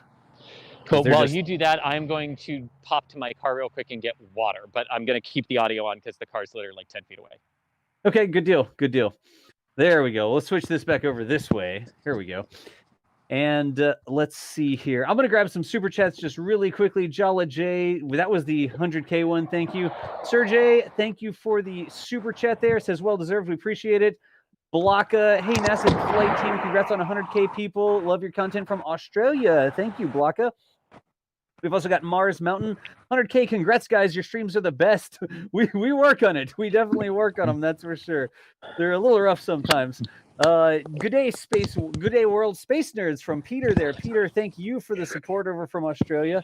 Look at those. Woohoo, keep supporting Boca Chica Gal and NASA Spaceflight. Bench straight, we appreciate you there. We've also got Dougal, who says, congrats on 100K. How long can the lander have correction burn on the way down?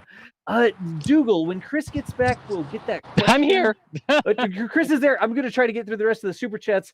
Jared Yak, just because of Chris's excellent tracking. Jared, you're not kidding. Chris, that was a great track on the launch there. Oh, I'm glad it worked. Yeah, it looked fantastic. We've got Christian as well with the super chat. And then Brittany here. Do you think they packed everything? I'm pretty sure they packed everything that they needed for the launch there. But everybody with the super chats, thank you so much for the support. We were letting those build up over the launch and stuff, and we wanted to get them caught up. But thank you all very much for all the support. So, Chris, yes, I'm glad that tracking shot worked. The sun angle, I was like, oh, I hope I'm pointing it at the right direction sometimes. I'm glad it worked. I'm really glad it worked. I can't wait to go see it myself. Yeah, it was fantastic. So here's the first question. Right now on the screen, we see the rocket, and it's pointing down. The Centaur has reoriented itself so that it's almost like pointing down. Do you know why it's pointing down like this? I mean, I know you know. It's a rhetorical question. Tell us why it's pointing down. So there are a couple of reasons for what they do. So during long coasts like this, sometimes they actually tumble or roll the stage to maintain thermal limits on the tank walls and on the propellant inside those tanks, so that they maintain a steady and known rate of boil off.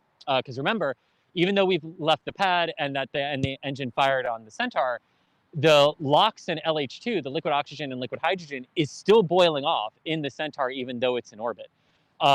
So sometimes they do it that way. Sometimes also, if they don't have to contend with that, they just go ahead and orient the stage into the proper positioning that it needs to be in for its next burn. And they just do it early, so that way it's there, it's locked in, it's in that orientation, and they don't have to worry about a last minute, oh, we have to get it into position because we're approaching the point where we want to do our burn. Gotcha. So they're just orienting for that next burn there, right? It's most likely that. It could also be to keep the temperatures on the Centaur at the proper levels during the coast. Gotcha. Yes. All right. So I'm going to keep grabbing some more questions. Ray, there was another super chat that came in. Thank you guys for the awesome coverage. Ray, we appreciate the support there.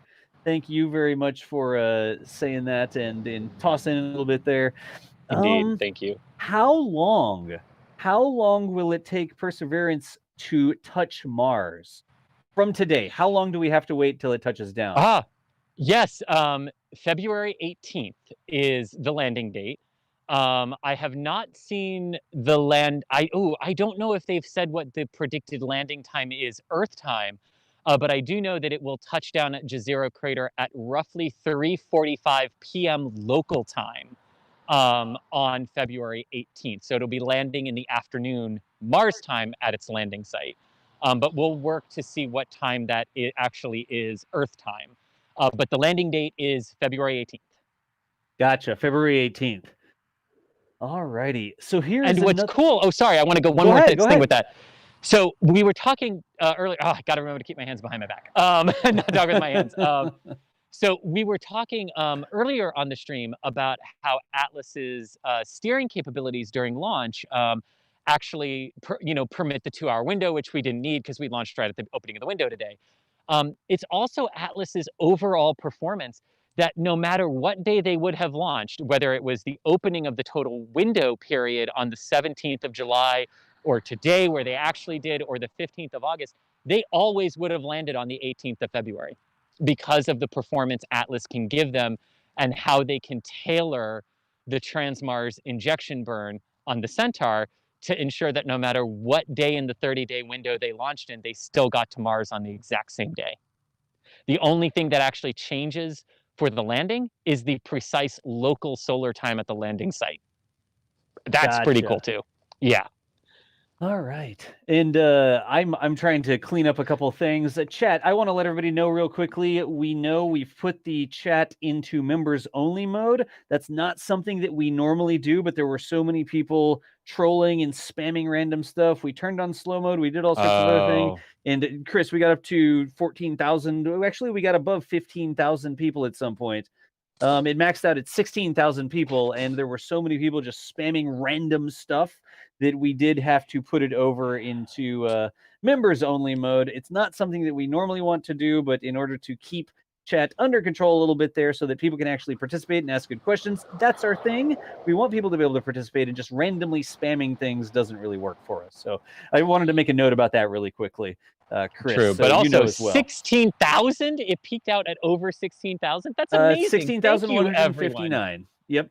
That is amazing. Thank you, everyone. That's absolutely amazing. Yeah. So that's the explanation of what's going on with the chat there. But Chris, I'm going to grab some more questions for you. Yeah, thank you. Let's see. Oh, well, this one doesn't mean anything anymore. This one was from Akash before the actual launch, and it said, "Can NASA launch the rocket after August 15th?" And the good news is they don't have to. The good news is they don't have to. Yes, exactly as you said, Das.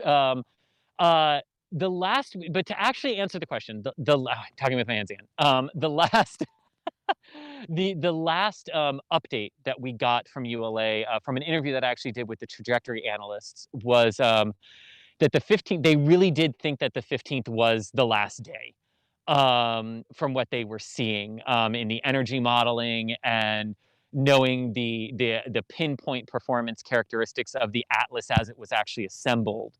They didn't think there were any after the 15th, but they were still kind of looking to see if they could eke it out. Obviously, we don't have to do that. What was interesting, I believe it was Scott Manley did an analysis of it and said that basically if they were to add another solid rocket onto it, like a 5th solid rocket, which they would never do, the mission was baselined and would always have flown with 4 as it did today. Right. But hypothetically, if they added the 5th solid onto the Atlas, it would have gotten them like 2 extra days in the window. Gotcha. So, not a lot there, but yeah, that's the actual answer to your question, which thankfully we don't need to worry about. Right. And Dracula Gaming, thank you so much for the support. We got another super chat there. Here is another question, and I'm just grabbing some questions here. Let's see. Will the microphone on Perseverance be able to hear Ingenuity take off? Ooh, that's a good question. That's such a good question. Yeah, so there are a couple of microphones on Curiosity, on Perseverance. Sorry. Oh man, I'm gonna get those 2 rovers mixed up. My apologies. Yeah, so there are a couple of microphones on Perseverance. It's a very good question. I know the first takeoff is going to be relatively close to Perseverance. Perseverance is basic. Oh, see, this is where I want to use my hands. Perseverance is going to use its robotic arm to reach down underneath itself and grab Ingenuity and then place it onto a very flat piece of land. So one of the first things Perseverance is actually going to do when it touches down on Mars is start searching for a very flat piece of land that can be used as a takeoff pad for Ingenuity. So it is possible on that first takeoff that, yes, they might capture the sound. Now, the thing to remember about this, Mars's atmosphere is very, very thin. So sound travel through it is, you know, going to be somewhat more difficult to pick up than it would be here on Earth, just because of atmospheric density, but not impossible. So it's possible, yeah. I mean, Curiosity technically sang "Happy Birthday" to itself the first year after it landed. So saw us, you know, and "Happy Birthday" became the first song played on Another World. Yes, when they piped the song up to it, so it could sing itself "Happy Birthday" on its 1-year landing anniversary. I think that's both simultaneously so sweet and like so sad that it had to sing "Happy Birthday." It had to sing itself. "Happy Birthday" to itself. Yes. Oh no. Chris, let me do this. Let me grab a couple more super chats, and apparently a couple of people joined memberships here as well. So yeah, stand by for just a second for me here. Matthew, welcome to the membership club program. I don't even know what to call it, but we appreciate you there.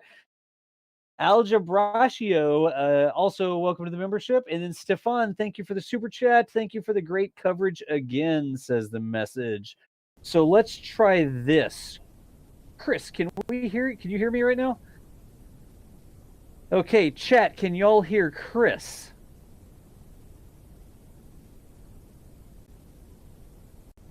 And I'm gonna wait till chat comes through. I'm trying to synchronize your audio a little bit better. Yeah.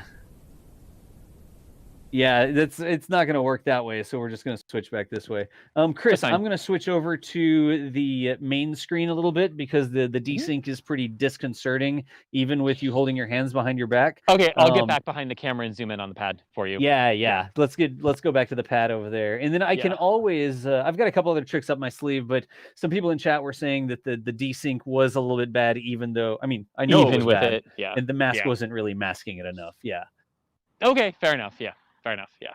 Yeah. I have other things I can do though. So we'll continue to answer some questions. United Launch Alliance saying it's now T+20, 8 minutes. It's halfway through the coast period since our systems remain stable as it coasts in Earth orbit. So everything looks like it's good to go. Headed for the second and final engine firing. And that's the latest update from United Launch Alliance just a minute ago. Awesome. So about 15 minutes away then from that reignition, it sounds like, more or less. Absolutely. Yeah. Oh, the alligators have arrived. There we go. So we could do it this way. We do have not just the video by itself. We've got one person who can wave his hands around and stuff like that, and I should be in sync, pretty much. And we have the telemetry. Now I can too, because I'm not on screen. You are now allowed to wave your hands around like crazy, Chris. We won't have a problem with desync now. I've fixed the problem with your desync. Oh, I can get. Oh, because I'm not on camera. Because you're not on camera. Yes. Okay. Yes. That's how I fixed the problem. Remember, I haven't had coffee yet this morning, so this could still go any which way with me. Oh, good deal. So let me toss some more questions for you over here. Did we get through all of the? Sorry, did we get through all the super chats and channel memberships? I got through a couple of them there. I was actually just stalling while I tried another thing to fix your audio. And I gave that away. Sorry. That was me making you not talk while I switched some things, and then it didn't work out, and so we had to switch back. I was trying to be sneaky, Chris. Well, you know. Well, to be fair, you're one of very few people on this planet that can get me to stop talking. So, Barry over here says that, how are you gesticulating like a madman if you hadn't had any coffee yet? Oh, because this is nervous adrenaline. A launch just happened, and I'm really excited. It was AOH, acquisition of hand signals. It really was. Let me tell you, driving down this morning, like that AC was blasting, like to keep me awake. Yeah. Oh, so speaking of the memberships and super chats and stuff like that, Vlex, thank you for the membership. Nicholas, thank you for the membership. Susan is in there as well. Thank you. We've got Heike, There's another membership. We've got Mike Smith as a membership. And then the question from Dan Vitale. Dan Vitale is talking about all these different missions that have launched to Mars. This is the third mission to launch to Mars in less than a month, right? So are Yes, all it three is. missions going to land at roughly the same time? This is a great question. Yes, it is. Yes, it is. So the answer to that is no. But here's the explanation for why it's no. Okay. So Perseverance with Ingenuity on the Atlas, right, needed to land on a very specific day because of it's going to Jezero Crater, it's afternoon, heading toward evening and nighttime, right? So we didn't really have a lot of like wiggle room in when that landing could happen, right? So it will land on the 18th, and that's its arrival at Mars. Tianwen-1 from China will first perform an orbit insertion maneuver in February. I don't believe the China National Space Academy has, or Space Agency, sorry, has said what day Tianwen-1 is going to do that orbit insertion yet. Okay. But it will enter orbit first in February, stay in orbit for 2 months, and radically change its orbital inclination around Mars during that 2 months. And then on April 23rd, the lander portion of that mission will separate and descend into the Martian atmosphere for its attempted landing. Gotcha. To deploy the rover. The Al-Amal mission, which was the first to launch on the 17th of July, so they actually all went within 14 days of each other, which is amazing. Yeah. From 3 different launch sites, a true international fleet. Can't quite say that yet. We got to wait until Perseverance has done its trans-Mars injection burn, is actually on its way. Yep. But the Al-Amal is actually just an orbiter. So it will enter orbit of Mars in February, and that's all. And that's its big objective. After that, Al-Amal will remain in orbit because it is actually the first true weather satellite that we have sent to Mars. Gotcha. So it will actually be looking at all levels of the Martian atmosphere, how Mars's global and local weather and climate systems work to help us develop weather forecasting ability for when we have human habitats on the red planet. Gotcha. So it's sort of, I was thinking while you're saying that, and it sort of makes sense that all the missions go at the same time because of the Mars transfer window, right? It's like, why do they all have to launch at the same time? Well, that's the efficient time when it's easy. I'm going to say easiest. When it's easiest, it costs the least energy to get to Mars. So every about 2 years it is for the transfer windows to open, right? Everybody who has a mission ready to fly, they're all going to sort of fly. Is this the first time that we've had this sort of 3 different agencies launching 3 different missions so close together, or has that happened in the past? Were there like some Russian probes that went and then US probes, or do we know? So off the top of my head, I know we've had multiple years where 2 agencies have launched missions, notably NASA and Roscosmos. Right. But we've also had years where India has joined that with the Mars orbiter mission with MOM. Right. MOM. But I don't know if we've had one where 3 different agencies, like the controlling agency of the mission, sent missions to Mars. I would have to go look at that. All in the same window. Gotcha. Yeah. There have been instances where 3 missions have departed, but like some of those were like Spirit and Opportunity, both from NASA, but technically 2 different missions, 2 different launches. Right. So I would have to go look at it, but it's a great question. But it is definitely the first time China did it by themselves, and the first time ever that the United Arab Emirates or that an Arab nation did it. Right. And sent a mission to Mars. Yeah. Gotcha. In an update from ULA here, check a Centaur telemetry shows nominal tank pressures, bus and battery voltage, good body rates in the roll. So ULA still reporting everything's looking good with a Centaur there. Oh, and DOS, right there where they said everything looking good in the roll. So what we were talking about the orientation of the Centaur, the roll is for thermal control. So if they're saying everything's looking good in the roll, that's why that's the orientation. And that's actually being illustrated. I'm going to squint down here, but on the graphic on screen, you can actually see it very slowly rolling. So they've put that in their visualization there, I guess, and showing that they do have it rolling. Cool. All right, Sam Greenwood, there's another membership. Casa, thank you as well. Let me grab another question here. Oh, here we go. I wish. This one. Kazmasters asked, will we have a camera feed of the landing? So Oh, that would be crazy. One day. The answer to that is actually yes, we will, but not live. Feed, yeah. Will we have video yes. versus will we have a feed? So let's actually talk about Perseverance's landing sequence when it gets to Mars. So on February 18th, Earth time to be determined, but local time on the landing site, 3:45 p.m. local time on Mars at Jezero Crater. Perseverance, dang it. Perseverance. No. I'm gonna get this right eventually.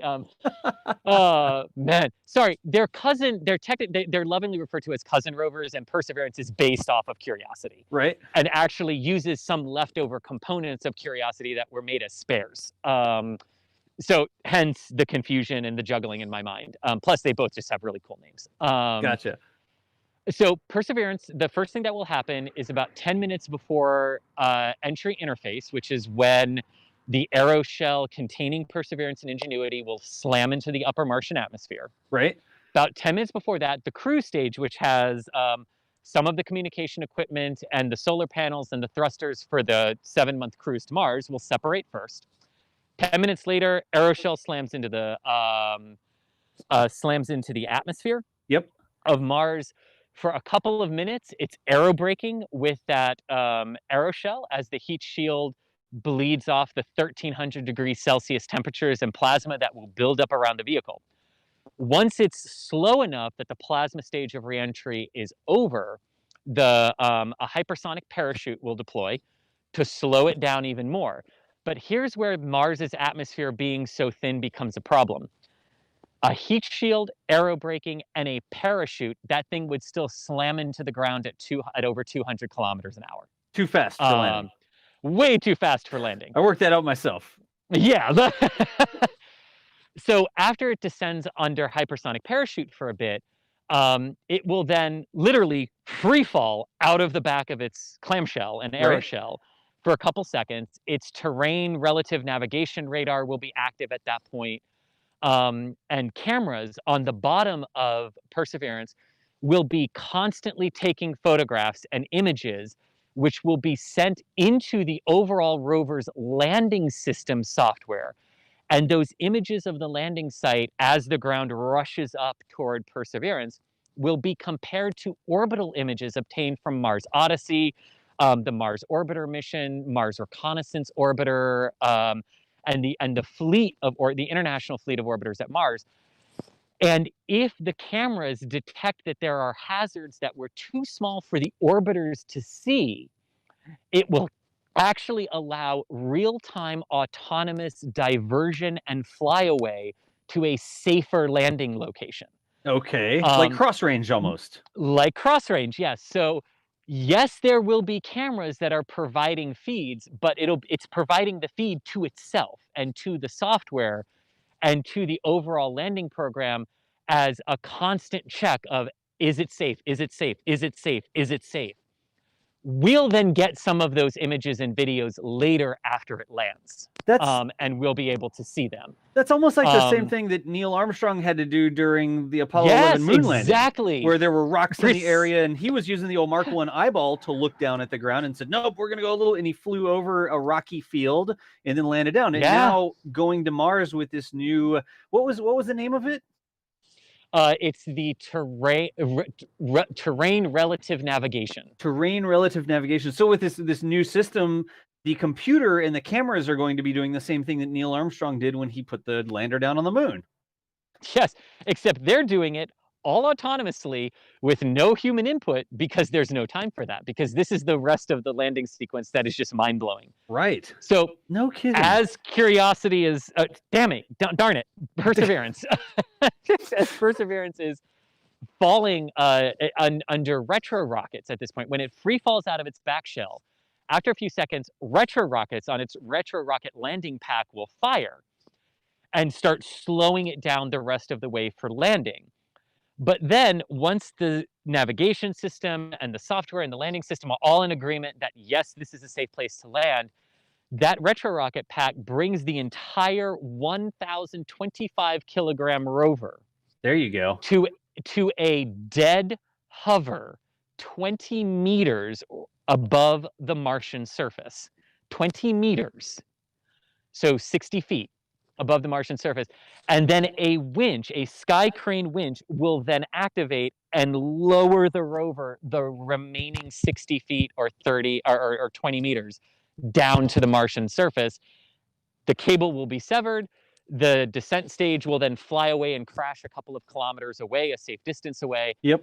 And then Perseverance has to send a signal up that says, I made it, I'm alive, and I'm starting my post-landing sequence. Gotcha. Like unfolding itself or whatever, right? Exactly. The entire sequence from the moment it hits the atmosphere to the moment it touches down is 6 minutes, 50 seconds. It's called the 7 minutes of terror. The 7 minutes of terror. 7 minutes of terror. And it's called that because there's no room for error. Right. There's no way for controllers to do anything because the distance between Earth and Mars at landing means that by the time the signal from the aeroshell that says, I've entered the atmosphere, the entry, descent, and landing sequence has started. Right. Perseverance has already landed or crashed. By the time that signal reaches Earth, that it has entered the atmosphere. It's almost like no time to correct. Yeah. We were talking about Nathan and remote cameras and stuff like that, where 24 hours, you have to get all the settings right. And this is 7 months in advance. You have to get all the settings right. Everything has to be working. The trajectory has to be good. And then once it goes, it's either going to take the pictures or not. It's either going to land or it's going to crash, right? No, exactly that. And, you know, globally, the worldwide average for getting a mission successfully to Mars is only 48% right now. Gotcha. And these 3 missions will not be factored into that until they successfully arrive. Until they get there and they start completing their mission. And Chris, we're just about a minute away from the beginning of the next burn here. Good. The start. But yeah, just really quick, and then I will shut up before that burn starts, I promise you. I'll tell you when it starts. What's really cool is even though that worldwide average is only 48%, when it comes to getting rovers onto the surface of Mars, NASA has a 100% success rating. That's impressive. That's cool. Because getting something to the surface is hard enough. Getting something to the surface that in a way that's so gentle enough that you can either set it down right on its wheels or it's good to just roll off the landing platform is even harder. Nope. And it says we've got pre-start sequences starting there. The pre-start sequences are about 30 seconds before the Centaur is supposed to reignite. For the final burn of the Centaur, once the Centaur finishes this burn, it's done. It's just sort of riding along to Mars. It's not going to end up on Mars. It has a wonderful 5 billion year journey through the inner solar system now, once the Trans-Mars injection burn is done. Unless it hits something. But and it looks like... I'm not sure on the animation if they're indicating the burn has started, but the update from United Launch Alliance, there's the burn has started. I was waiting to see if they were going to put some little exhaust coming out of the engine there, and there it started. ULA has confirmed that at 45 minutes and 5 seconds, the Centaur's RL-10C1 has reignited to propel Perseverance out of Earth orbit to its interplanetary trajectory. Trajectory? This is awesome. Trajectory. This is awesome. I can't even say. Transfer and trajectory as a trajectory. Trajectory. I like to see new words. We need new words like this. I made that one up, Chris. I'm going to use that now in Kerbal Space when I'm planning my interplanetary trajectories and burns and everything like that. The DOS word, trajectory, or whatever it was. We've begun our trajectory burn. Trajectory burn, yes. Sorry, but Jack. yes, so what we were saying earlier, right? Atlas had done its job in doing the heavy lift to get into Earth orbit. Now we're at the critical burn, right? This is one that has to go perfectly to get us to get the mission on its way to Mars for intercept on February 18th with the Red Planet. Yep. It is about a 7-minute burn of the Centaur. 7.5 minute burn, yes. Yep. So 7.5 minute burn of the Centaur, the RL-10C engine, doing that Trans-Mars injection burn or Earth escape burn. Again, we call it Trans-Mars injection burn. NASA and ULA have been calling it Earth escape burn. They mean the same thing because ultimately you need to escape Earth's gravity to get yourself into an orbit of the sun that intercepts Mars. I just put them both together, and it's the trajectory burn. Like, yeah, there you go. Exactly. Trajectory. Why not both? I like that. See, the trajectory. We're going to keep using that word, and we're going to confuse quite a lot of people who haven't heard that before. And Chris, Chad is pointing out, if you look at the top of the screen in the upper right-hand corner, you can see the telemetry, and you see the apogee raising rapidly. It's already up to 2,700 kilometers. Yeah, that's in kilometers. Yep. So the purpose of this burn is to raise that up until its apogee is basically a lot. Until it escapes Earth's orbit. So this is what it should actually transition to. So once Centaur reaches the velocity that it's in Earth escape, that apogee should change to something really, really weird. Right. I wonder what they're going to display there.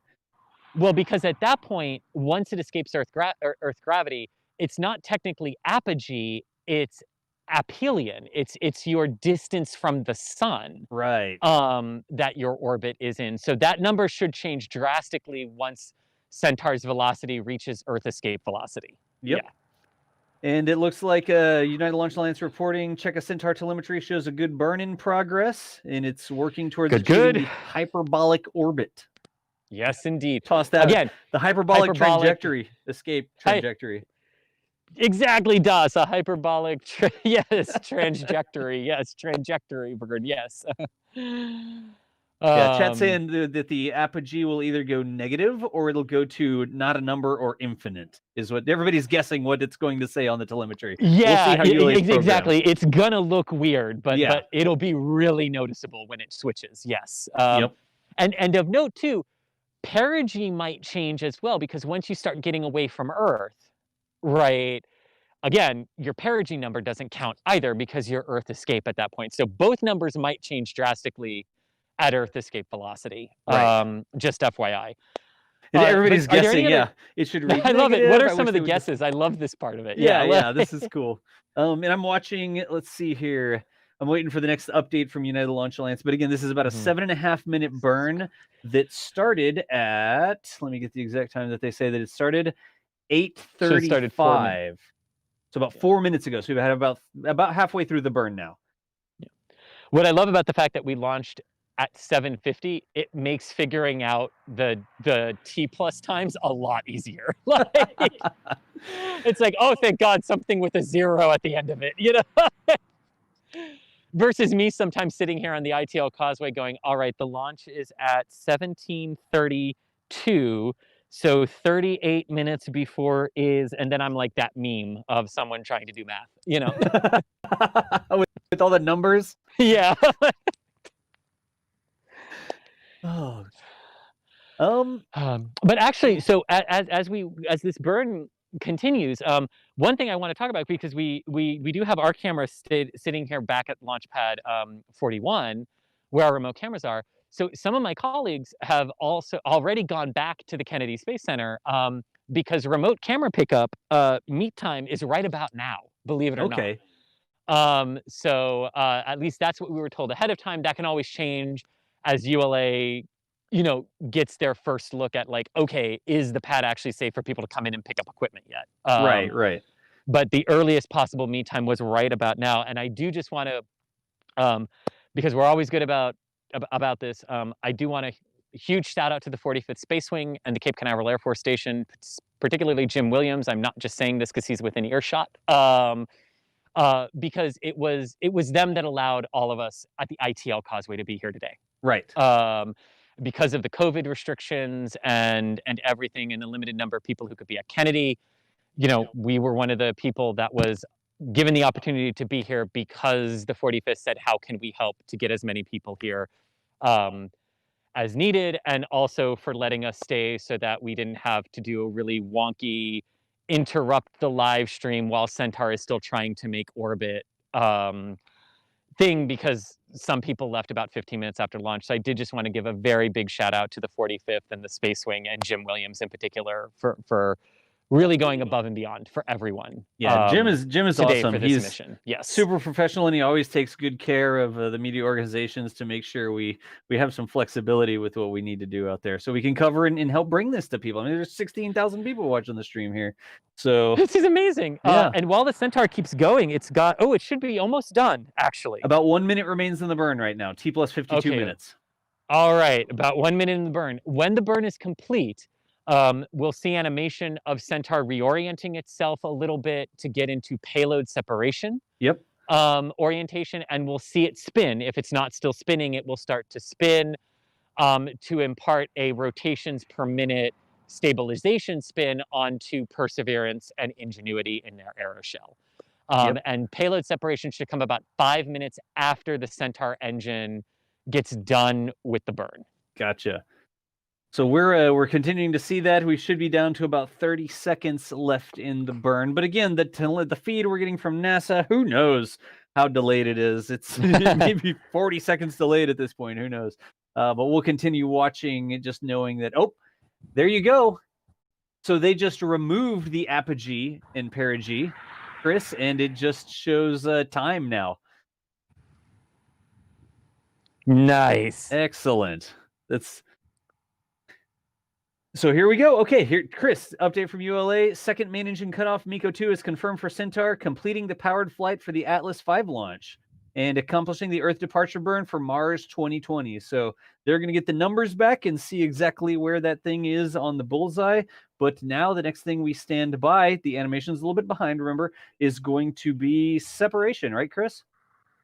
Yes, indeed. About 5 minutes after. So, yep, with burn complete, about 5 minutes after, 57-ish minutes, 58 minutes after liftoff. All right. Now I'm going to grab a couple more super chats and memberships here. Richard, welcome to the membership. Leech, welcome. Shrew, welcome.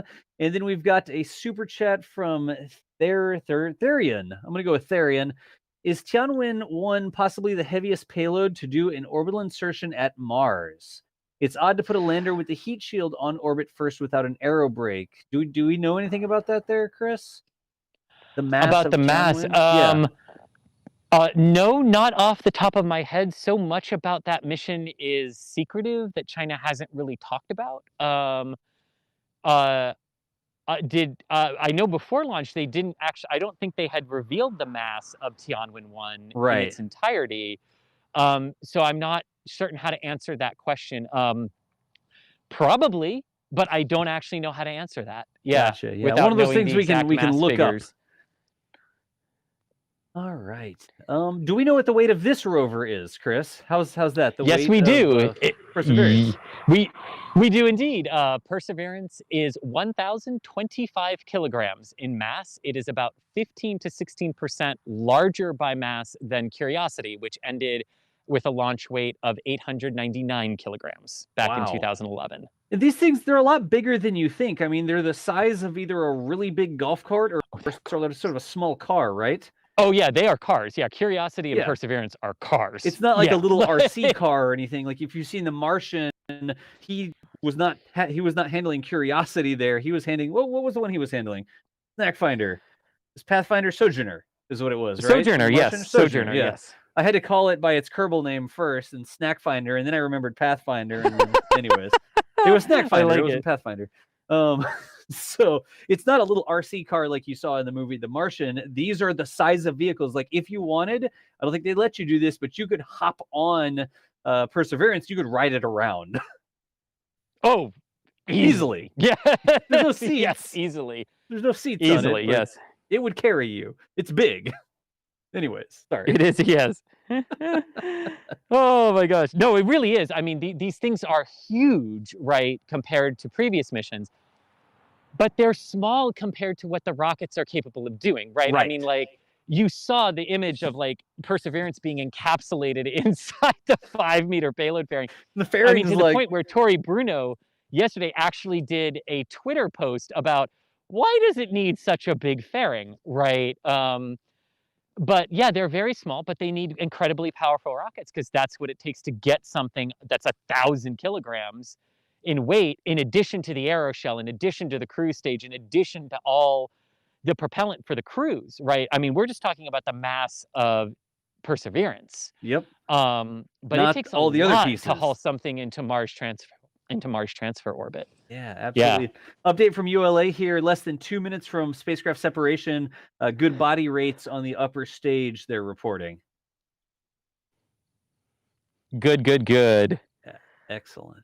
So again, y'all, we're still standing by. This, of course, is CGI. I know, like, everybody loves to yell, "Oh, CGI rockets!" Oh, well, yeah, this is actually CGI because we can't see the rocket, can't see the upper stage in real life. But we are standing by for that spacecraft separation. You can actually see the roll. So they've put Centaur into a correct orientation. They moved it just a little bit for the spacecraft separation. And you see that they've actually got it rolling a little bit to help stabilize things.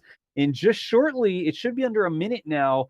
Again, the animation is going to be a little bit delayed because we're getting it from them, but we should see that spacecraft separate. That's sort of the big deal that we're waiting for, right, Chris?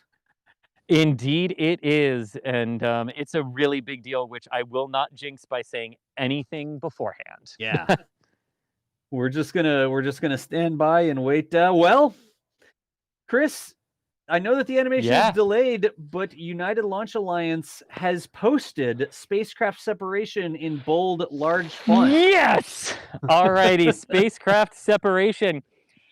This is big, and this is what I didn't want to jinx, but man, I thought of this on July 16th, and I couldn't say anything until all three of them were safely on their way, but here it is. The fleet is assembled and inbound to Mars to join their international family already at the Red Planet.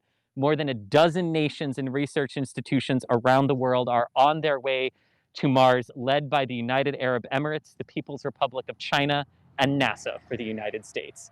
That is a freaking awesome sentence to be able to say. It really is.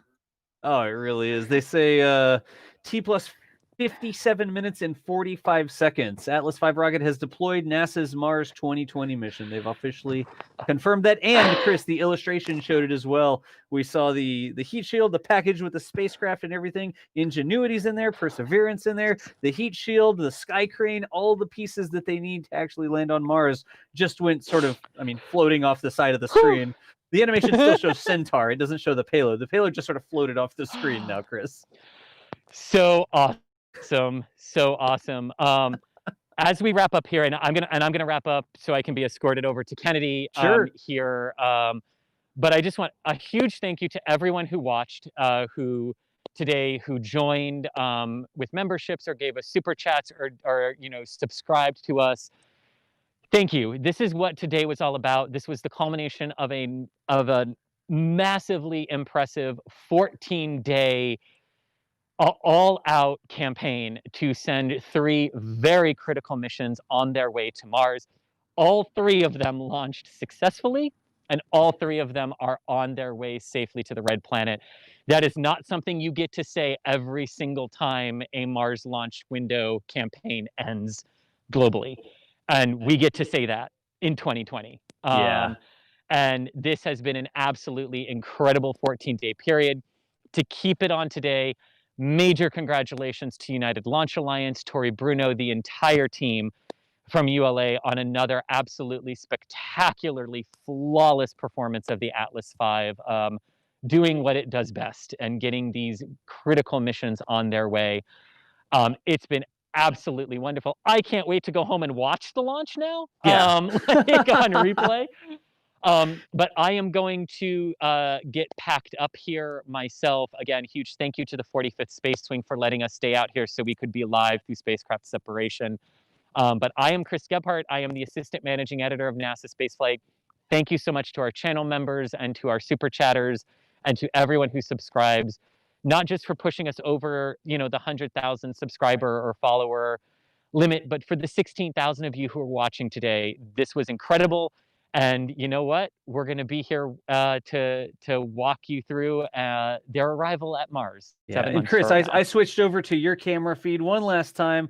I like to say, it's the best thing that I like to see on launch day at T plus whatever. There is no rocket on the pad. We've gone all the way up through spacecraft separation here. So whenever you're ready, Chris, you are clear to shut down your camera. And again, thank you so much for getting out there and getting us that fantastic track. You did such a good job tracking that rocket with those SRBs. I'm going to go back and rewatch it and see if we caught the Max Q breaking the sound barrier. I want to see if we got the vapor cone around it. I'm almost positive you got the vapor cone, so I need to go back and watch that and see. But Chris, thank you so much for getting out there and making it happen for us. Yes, and Doss, thank you. I mean, this was an early morning for all of us, and Michael Baylor, who is behind the scenes doing doing that dedicated work. You never see Michael, but he's always here for our streams and a very integral part of all of them that makes them work. So thank you to you and thank you to Michael as well. Absolutely. All right. And to Nate, who joined us from Toronto. Yeah, and Nathan, that's right, and Nathan as well. Yes. And just everybody on the NASA spaceflight team. I am going to answer a couple more questions here, Chris, after you clear out. So you are clear I'm going to go now. ahead and shut down and get packed up, and I'll talk to you later for the debrief, Doss. All right, good deal. Again, y'all, that's Chris Gebhardt. He's actually out there on the ITL Causeway at Cape Canaveral. He packed up the cameras, he packed up our broadcast unit, he brought all the modems out, he set everything up, and he had a fantastic track today. That video of the rocket that he was able to get us. I know there's the official NASA feed, and oh, here's this other feed, and then here's this other camera, and there's all these other feeds, but that one's ours. We're the only people who have that specific camera. You never know what you're gonna catch on one of those. It's the RS-16. Chris is still listening. Wait, what? Oh, I'm still listening. Yeah, I didn't turn the microphone off. That you was just funny. shut the camera down. But y'all, follow Chris G on Twitter there. He's Chris G_NSF. Let me see if I can get a link to his Twitter profile real quickly. If there's some questions that you were trying to ask that you didn't get a chance to ask him, I know that you could always tweet them at Chris. And he is usually 100%. Yeah, I was going to just talk for you there and say you're usually open to answering questions, but that sounds like a good plan, right, Chris? Yes, it does indeed. All right, Chris G NSF. I'm making sure I get your correct link that I can put. I'm making sure I find the modem that dropped. There it is. God, I almost lost another AT&T Nighthawk. Just please don't leave any modems on the trunk of the Tesla, please. I won't. We're learned that lesson. It's happened. It's a true story. Sometimes you have to replace modems. So, all right, I'm gonna log off comms so I can get in my car and drive. Good deal, Chris. Hey, drive safe, and one more time, thank you so much for getting the live feed out there and answering all the questions, just being there today. We appreciate you sharing that with us. Oh, awesome! Anytime. All right, good deal. Again, y'all, Chris Gebhardt, right there. That's him, Chris GNSF, Assistant Managing Editor for NASA Spaceflight. Let me run through Jenna O'Brien. There's another membership that came through. Appreciate that. I'm going to see if I can't grab a couple of questions. I know there's always so many good questions that come through. We can't ever get to all the questions. We always run out of time. But I want to see if there's a couple more questions that I can answer and run through here. Just sort of speed run mode, right? Let's see here. Why is this launch window? This was from Jane Doe. Why was this launch window different than the others, which were instantaneous? Also, is matching the plane similar to launching the correct inclination in KSP? You're exactly right. A KSP player over there, Jane Doe, matching the plane. When you're talking about plane matching, you're talking about matching inclination. But also the first part of your question, why is this launch window different? Because of that RAN steering that the Centaur's capable of doing, its ability to change its trajectory slightly to still end up right in the correct orbital slot in the right trajectory, even though the launch time changes a little bit. United Launch Alliance can actually plot a lot of different times for that to go, and then the computer can just be set, okay, I'm launching at 7:55 or I'm launching at 8:15, and they've got all these sort of pre-plotted courses where the Centaur would be able to correct that trajectory, right? They have a big window there also because they're going all the way to Mars. So the Mars transfer window is weeks long. We're not going to the space station. When you see a cargo capsule that's launching up to the space station, like a Dragon launching the station, those are instantaneous windows because the space station is really close to us. It's going by really quickly. And we need to launch at just about exactly the right time to catch up to the space station so we can have the rapid rendezvous with it, right? We can't just launch. I guess we could launch whenever we wanted and then just wait around for the space station to get in the right position. But space station launches, like cargo launches, crew launches, those usually have really short or instantaneous windows. But when we're going to Mars, we have a couple weeks in there. And then the launch time over the course of the day, there's all sorts of things that go into it. You have to look at other things that are in orbit. It's called COLA, the collision avoidance, where you don't want to go through another satellite or a debris field or something that's up there. We have the range timings where they actually have specific times where they shut down all commercial flights over the range. And then United Launch Alliance, of course, with that talented Centaur stage where they can do the RAN steering and say, all right, here's a bunch of times that we can launch because we're able to sort of correct on the fly, I guess we could say. That's a good question, though. I think I sort of ran that around a little bit. Let's see here. Aaron Joshua, how does the technical connection, video and controls work from Mars to Earth and back? What technology is used for this kind of communication? So, Aaron, if I get your question correctly, you're asking how we talk to the spacecraft and how do we issue commands to the spacecraft once it's on its way. That's going to be the Deep Space Network, if I'm not mistaken. So we have this network, this set of dishes that are sort of scattered all over the globe, different locations like Goldstone, that sort of stuff. And depending on what side of the Earth is pointed towards the spacecraft, one of those dishes can take a little bit of time and say, hey, what's up, Perseverance? What are you doing? And they'll transmit up to Perseverance, and then Perseverance will transmit back. In terms of, what frequencies are they using and that sort of stuff, I can't tell you off the top of my head what radio frequencies they talk with it. I wonder if you could bring up DSN now and see that. I want to bring up DSN now real quick. DSN now. I don't know if it actually says the frequencies that they use. It just has the dish names, round trip light time, what it's talking to, azimuth and elevation, where it's pointing.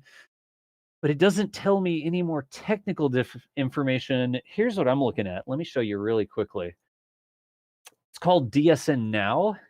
And can I show that on this one? Do I have the presentation up?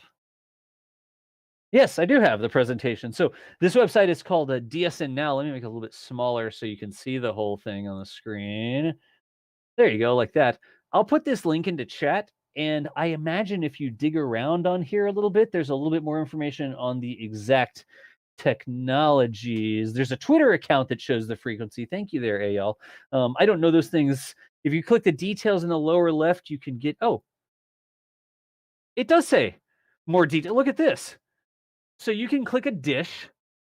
Okay, this is cool. Sorry, we're going to explore this really quickly because the question was about how do we talk to the spacecraft. And this is talking to SOHO. And it says the range to SOHO, 1.3 million kilometers, the round trip light time, 8.67 seconds, which antenna you're looking at, the azimuth elevation, where the antenna is pointing, basically, the wind speed. Okay, the wind speed is important when you have a big dish. There's the up signal, the source, the data. There's the data rate that they're getting, 2.07 frequency, the transmit power. There's the down signal data, the data rates. I mean, you can get all those things in there. They're receiving power. So go to that website. That it's eyes.nasa.gov/DSN, and you can get a whole chunk of information about how we communicate with things. We're not going to see. Is this no? Wait a second. Is that Juno? Yeah, there you go. Canberra over in Australia is talking to NASA Juno right now. Can you all see that? Yeah, you can. So you can get all the different information. We're talking to Juno on the 8.4 gigahertz frequency right now. Right there. Ask and you shall receive. Hopefully that helps with a question a little bit. I don't know that they have the whole. Yeah, it's cool when they talk to Voyager, which is way out there. But that hopefully gets you a little bit more information on that one. Let's see here. Will Perseverance need to perform any additional burns before it arrives at Mars? Travis, this one's for you. And let's go back over to my title card. Phew, like that. Yes. So right now, my understanding is that the Centaur has put the spacecraft on a trajectory that goes really close to Mars, but it flies right past Mars.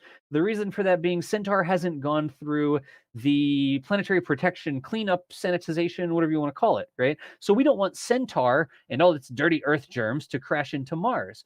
And so what we do is we get Centaur on a trajectory that's going by Mars. And the spacecraft is also on that same trajectory that's going by Mars. But as it gets there, the spacecraft will use its own thrusters, if I'm not mistaken, to do a little bit of a correction to put it into that atmospheric entry trajectory, just a little nudge to get it right into the atmosphere, and it'll direct entry into the atmosphere, do that EDL, the 7 minutes of terror, I think Chris called it earlier. So yes, there will be some burns that need to be done. And I think that the burns will be based on exactly where United Launch Alliance and the Centaur got it in that bullseye. You know, the target that Tori posts up, and it's like, here's the trajectory and how close we got to dead center. The closer Centaur got to dead center in that bullseye, the less correcting the less correcting the spacecraft will have to do. In this case, the spacecraft is going to be Perseverance Mars 20. The spacecraft is not Perseverance, it's Mars 2020. So hopefully that gets that one there. It will do a couple different burns. Jane Doe, you're welcome. Thanks for answering your question. It seems Atlas V is a really cool rocket for interplanetary missions. This is the 20th mission to Mars that United Launch Alliance has done. Was that stat United Launch Alliance or was that stat Atlas? So many stats to go through. It's a lot of missions that they've sent to Mars. Let's put it that way. I'm pretty sure it's 20. Chad will correct me if I'm wrong. Keysify asked, how will they land the rover? I was actually trying to bring up an animation of that, but I couldn't find something that was a clean animation from NASA, like an official source. I know that they had it. I just didn't have it queued up here. But it is a sky crane. You go through, you have the heat shield go down through the atmosphere. That slows it down some amount, but it pops a little parachute out the back. That slows it down a little bit more. They ditch the heat shield. The heat shield falls down, and then it falls a little bit more. And then right before the spacecraft and the sky crane will tumble out of the bottom of the aeroshell with the parachute on it. And then the sky crane engines will light, and it'll go down and get really close to the ground, and then they sort of release it on literally a tether. It's like a cable, and they drop the rover down. When the rover touches down, it says, hey, I'm touching down, and they cut the cable, and the sky crane flies away and crashes, and the rover sits there on the surface and starts its deploying thing. DSN Now is a really cool website. I agree with that. Dr. J, you're absolutely welcome. Thanks for the great stream. Thank you for joining us.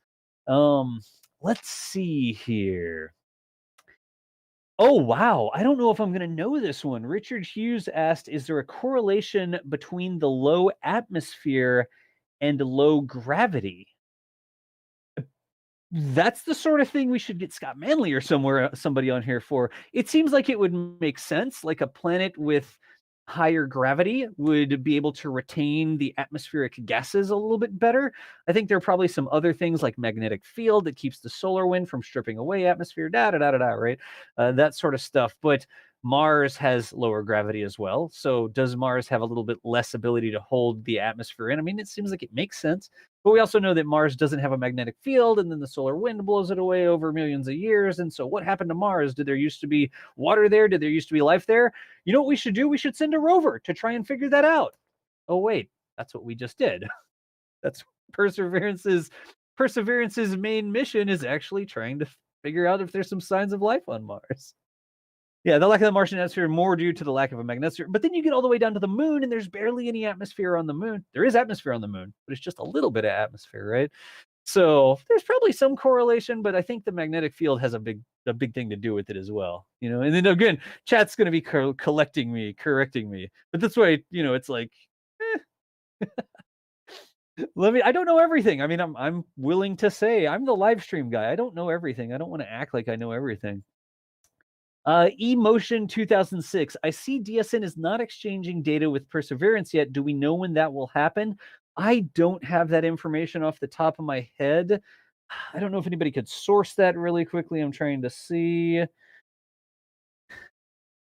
Yeah, let me get one other thing.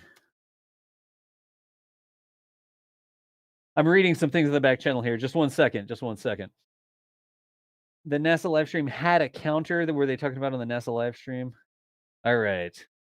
Look at the NASA stream. It has a countdown. I'm not watching the NASA stream anymore. I'm just talking. I don't know which NASA stream we're talking about there either, because I had so many NASA streams going. They showed the separation recording on NASA. 9 minutes until they expect signal. 9 minutes until they expect signal to the DSN specifically? It's 9 minutes. Okay. Thank you.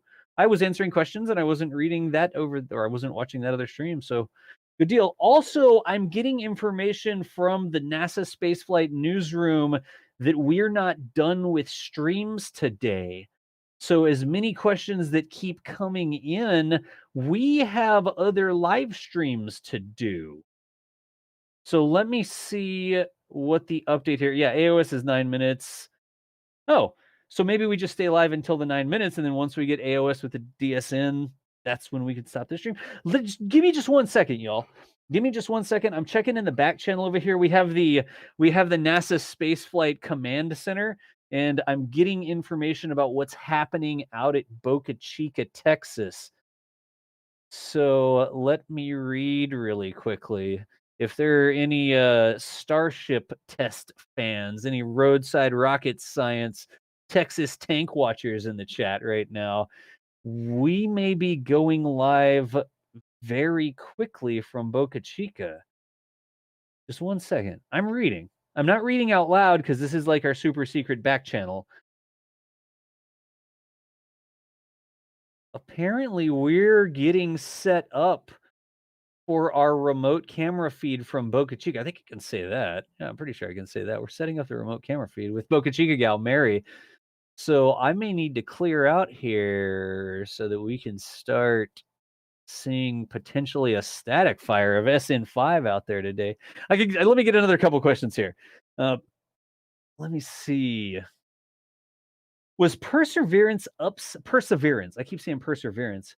Was Perseverance upside down in the fairing? The heat shield seems to be in the front. I think you're right. Let me scroll through and just look, but you're right. It looked like the heat shield might have actually been pointing up, but the aeroshell's sort of the same size, same shape. I'm gonna look. I had a cutaway here. I'm trying to find my cutaway. Scroll through the cutaway. ULA, where did you send my cutaway? It was on the screen, but now it has been. They did so many updates, I lost it. Okay, there it is. I think you're right. I think that the heat shield was pointed up towards the top of the fairing in that 5-meter payload fairing. I didn't even think of that. It does look like Perseverance might have been upside down. Anybody want to correct me on that one? Yeah, this is Michael. I don't know. Thrusters for course correction are on. They can't be in the heat shield, so they're on the other side. What was that, Michael? I wasn't expecting you. Oh, sorry. The heat shield faces forward. The heat shield does face forward. So the course correction thrusters are on the other side. Ah, gotcha. So the heat shield does face forward. Thank you, Michael. I wasn't listening for you, so I had you turned way down there. But the heat shield does face forward. So on the pad, Perseverance was upside down. I never even thought of that. That's really cool. Let's see here. If there's any other questions we can grab. Do we know how high Ingenuity will be able to fly? It has a camera. Any wide shots of the red planets from a half kilometer or a kilometer up? I don't know. I don't know that I've looked that answer up. Let me see here. I mean, honestly, I would just have to Google that one. Does anybody in chat know how high it could fly? I don't want to say an answer that I don't know the answer to. So if anybody knows the answer to that one, y'all help me out with that one. I would appreciate it. I'm sort of getting a little bit pulled thin here. I'm watching, making sure everything's going on correctly at Boca Chica. I'm going to need to start grabbing the information on the uplink from there. I do know that Chris's uplink from Cape Canaveral has shut down. We're talking about the magnetic field again. Oh, it's complicated. Whether or not it has an atmosphere is complicated. I like it. The heat shield. Send your heat shield questions to me. Nice. It only flies for 1.5 minutes, so I say it's not going to go very high. 2 terrible toads. That's a good way to look at it. If it's only flying for 1.5 minutes, you'd say it's not going to be flying very high. That actually does make sense. And we're up to 101,000 subs on YouTube. Jeez. Yeah, about 10 meters, 16 feet, and only flies for a minute and a half. All right. Well, that makes sense there then. Folks, I do believe I'm going to need to start shutting things down here. Been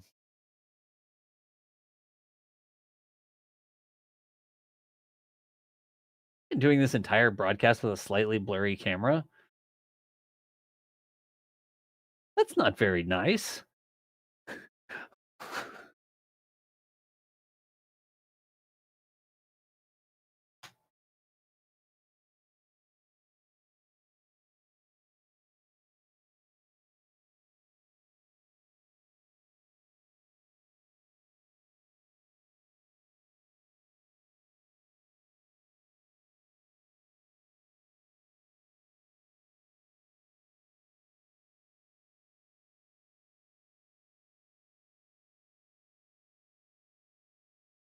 Seriously?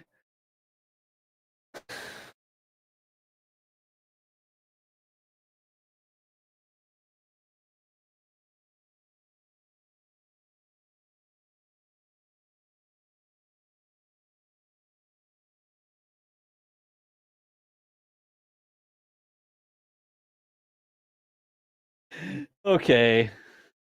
Yeah. There you go, folks. Whatever. I'm a magician. I'm a ghost. I disappeared. Folks, we got to shut down the stream here because it's time for some SN5. We are going to go ahead and end our live coverage of the Atlas V launch of the Perseverance NASA's Mars 2020 mission.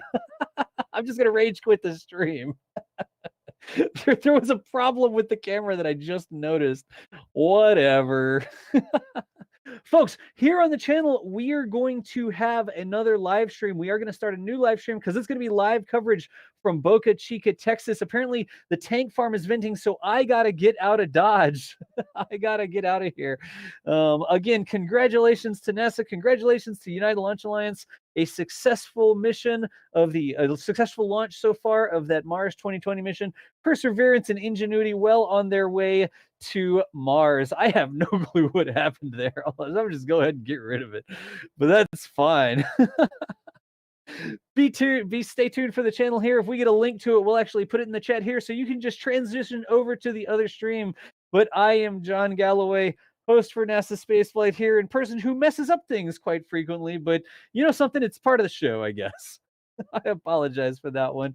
Thank y'all so much again for all the support. Thank you so much for showing up, watching the stream, liking and subscribing, whatever it is. We appreciate all the different ways that you support us. But for now, we are going to be signing off of the broadcast and switching over actually to our other stream. Let me actually see if I can get a link to that stream for you. Have a link to that stream. I'm going to get a link to the stream really quickly because I'm all set up to manage this stream. Yep, and I will post. Okay, thank you, Michael. I will post up this link to the other stream where we'll be shortly going live from Boca Chica, Texas. 1 second. Yep, stand by, chat. The stream time because we didn't know exactly when it was going to go live, so I'm adjusting. Yeah, it so that gotcha. when people No comment, worries. it's correct, and not some wonky. I just want to kick everybody over to the other stream. And also, we're 1 minute away from acquisition of signal with the DSN, so I'm going to see if I can't get back to some place I could get that. So here, chat, here is a link to the Boca Chica stream. I mean, I don't know why I posted in that chat. Posted in that chat there, too. There we go. And Michael, do we know, will we have a confirmation of AOS from somewhere? I don't have that feed up in front of me. The feed should have it. Do you want a link? Yeah, I mean, we should be 30 seconds away from that, if I'm not mistaken. There's another link. Because about 30 seconds ago, we said 1 minute till acquisition of signal. So let's see if we can't keep this one going. Again, we're playing this fast and loose, waiting for that Boca Chica stream to come online. I'm not hearing any audio right now from that. They'll probably tweet it and stuff like that as well, right? Yeah, that stream should have audio of the launch control teams. So we're just going to stand by for another few seconds and see if we get confirmation of AOS from Perseverance in Mars 2020.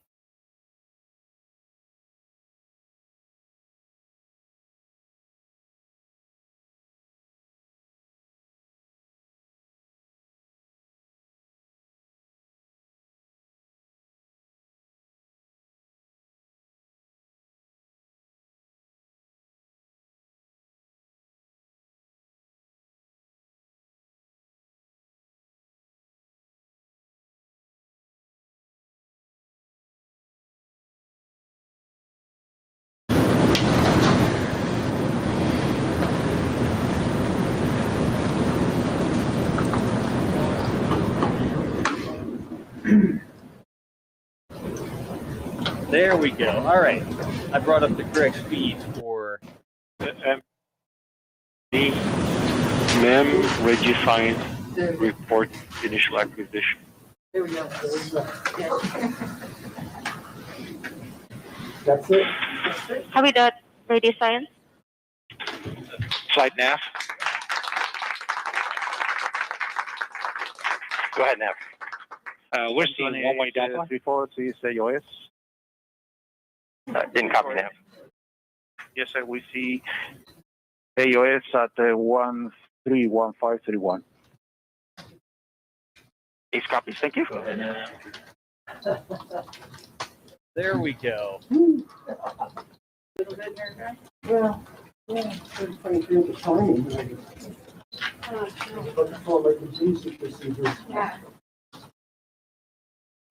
All right. So what we tuned in just in time there Flight total time. I was about to pull up my continuous. We now have an acquisition of signals. The rumbles now are of claps and cheers, and it's an amazing moment. Was that and right the there? ears of blood. The acquisition of signal. That's what we were waiting for. All right. These streams are all over the map. I never know what's going to end up on what stream, but let's just go ahead and clean this up. We need to go live from Boca Chica here, folks.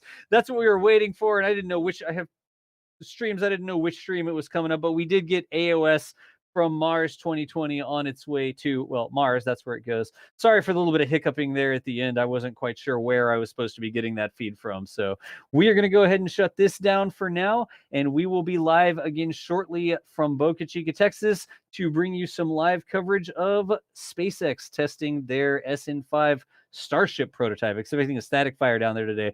Got a little bit loose there at the end, folks, but we're going to go ahead and sign off this broadcast for now, and hopefully see you over on the other stream shortly. Again, I'm John Galloway, who's the person who has to try and figure out which stream he's supposed to be looking at, and we will see you over on the Boca Streak stream. Thank you so much for joining us today.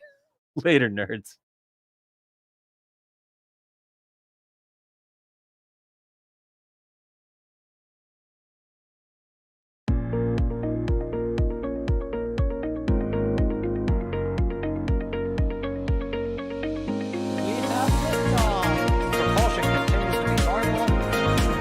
Chamber pressure looks good.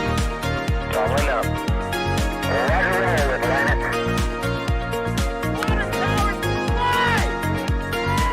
Flight downside, FP off. Yikes. You bet. Concur. We don't need any more of these.